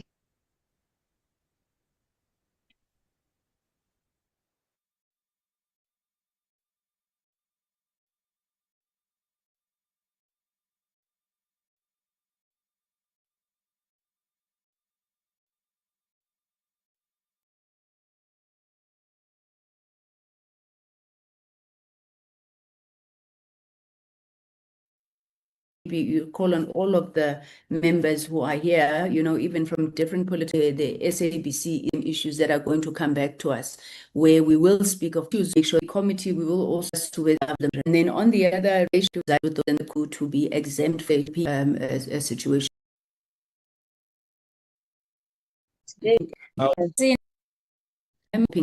For your participation, wish you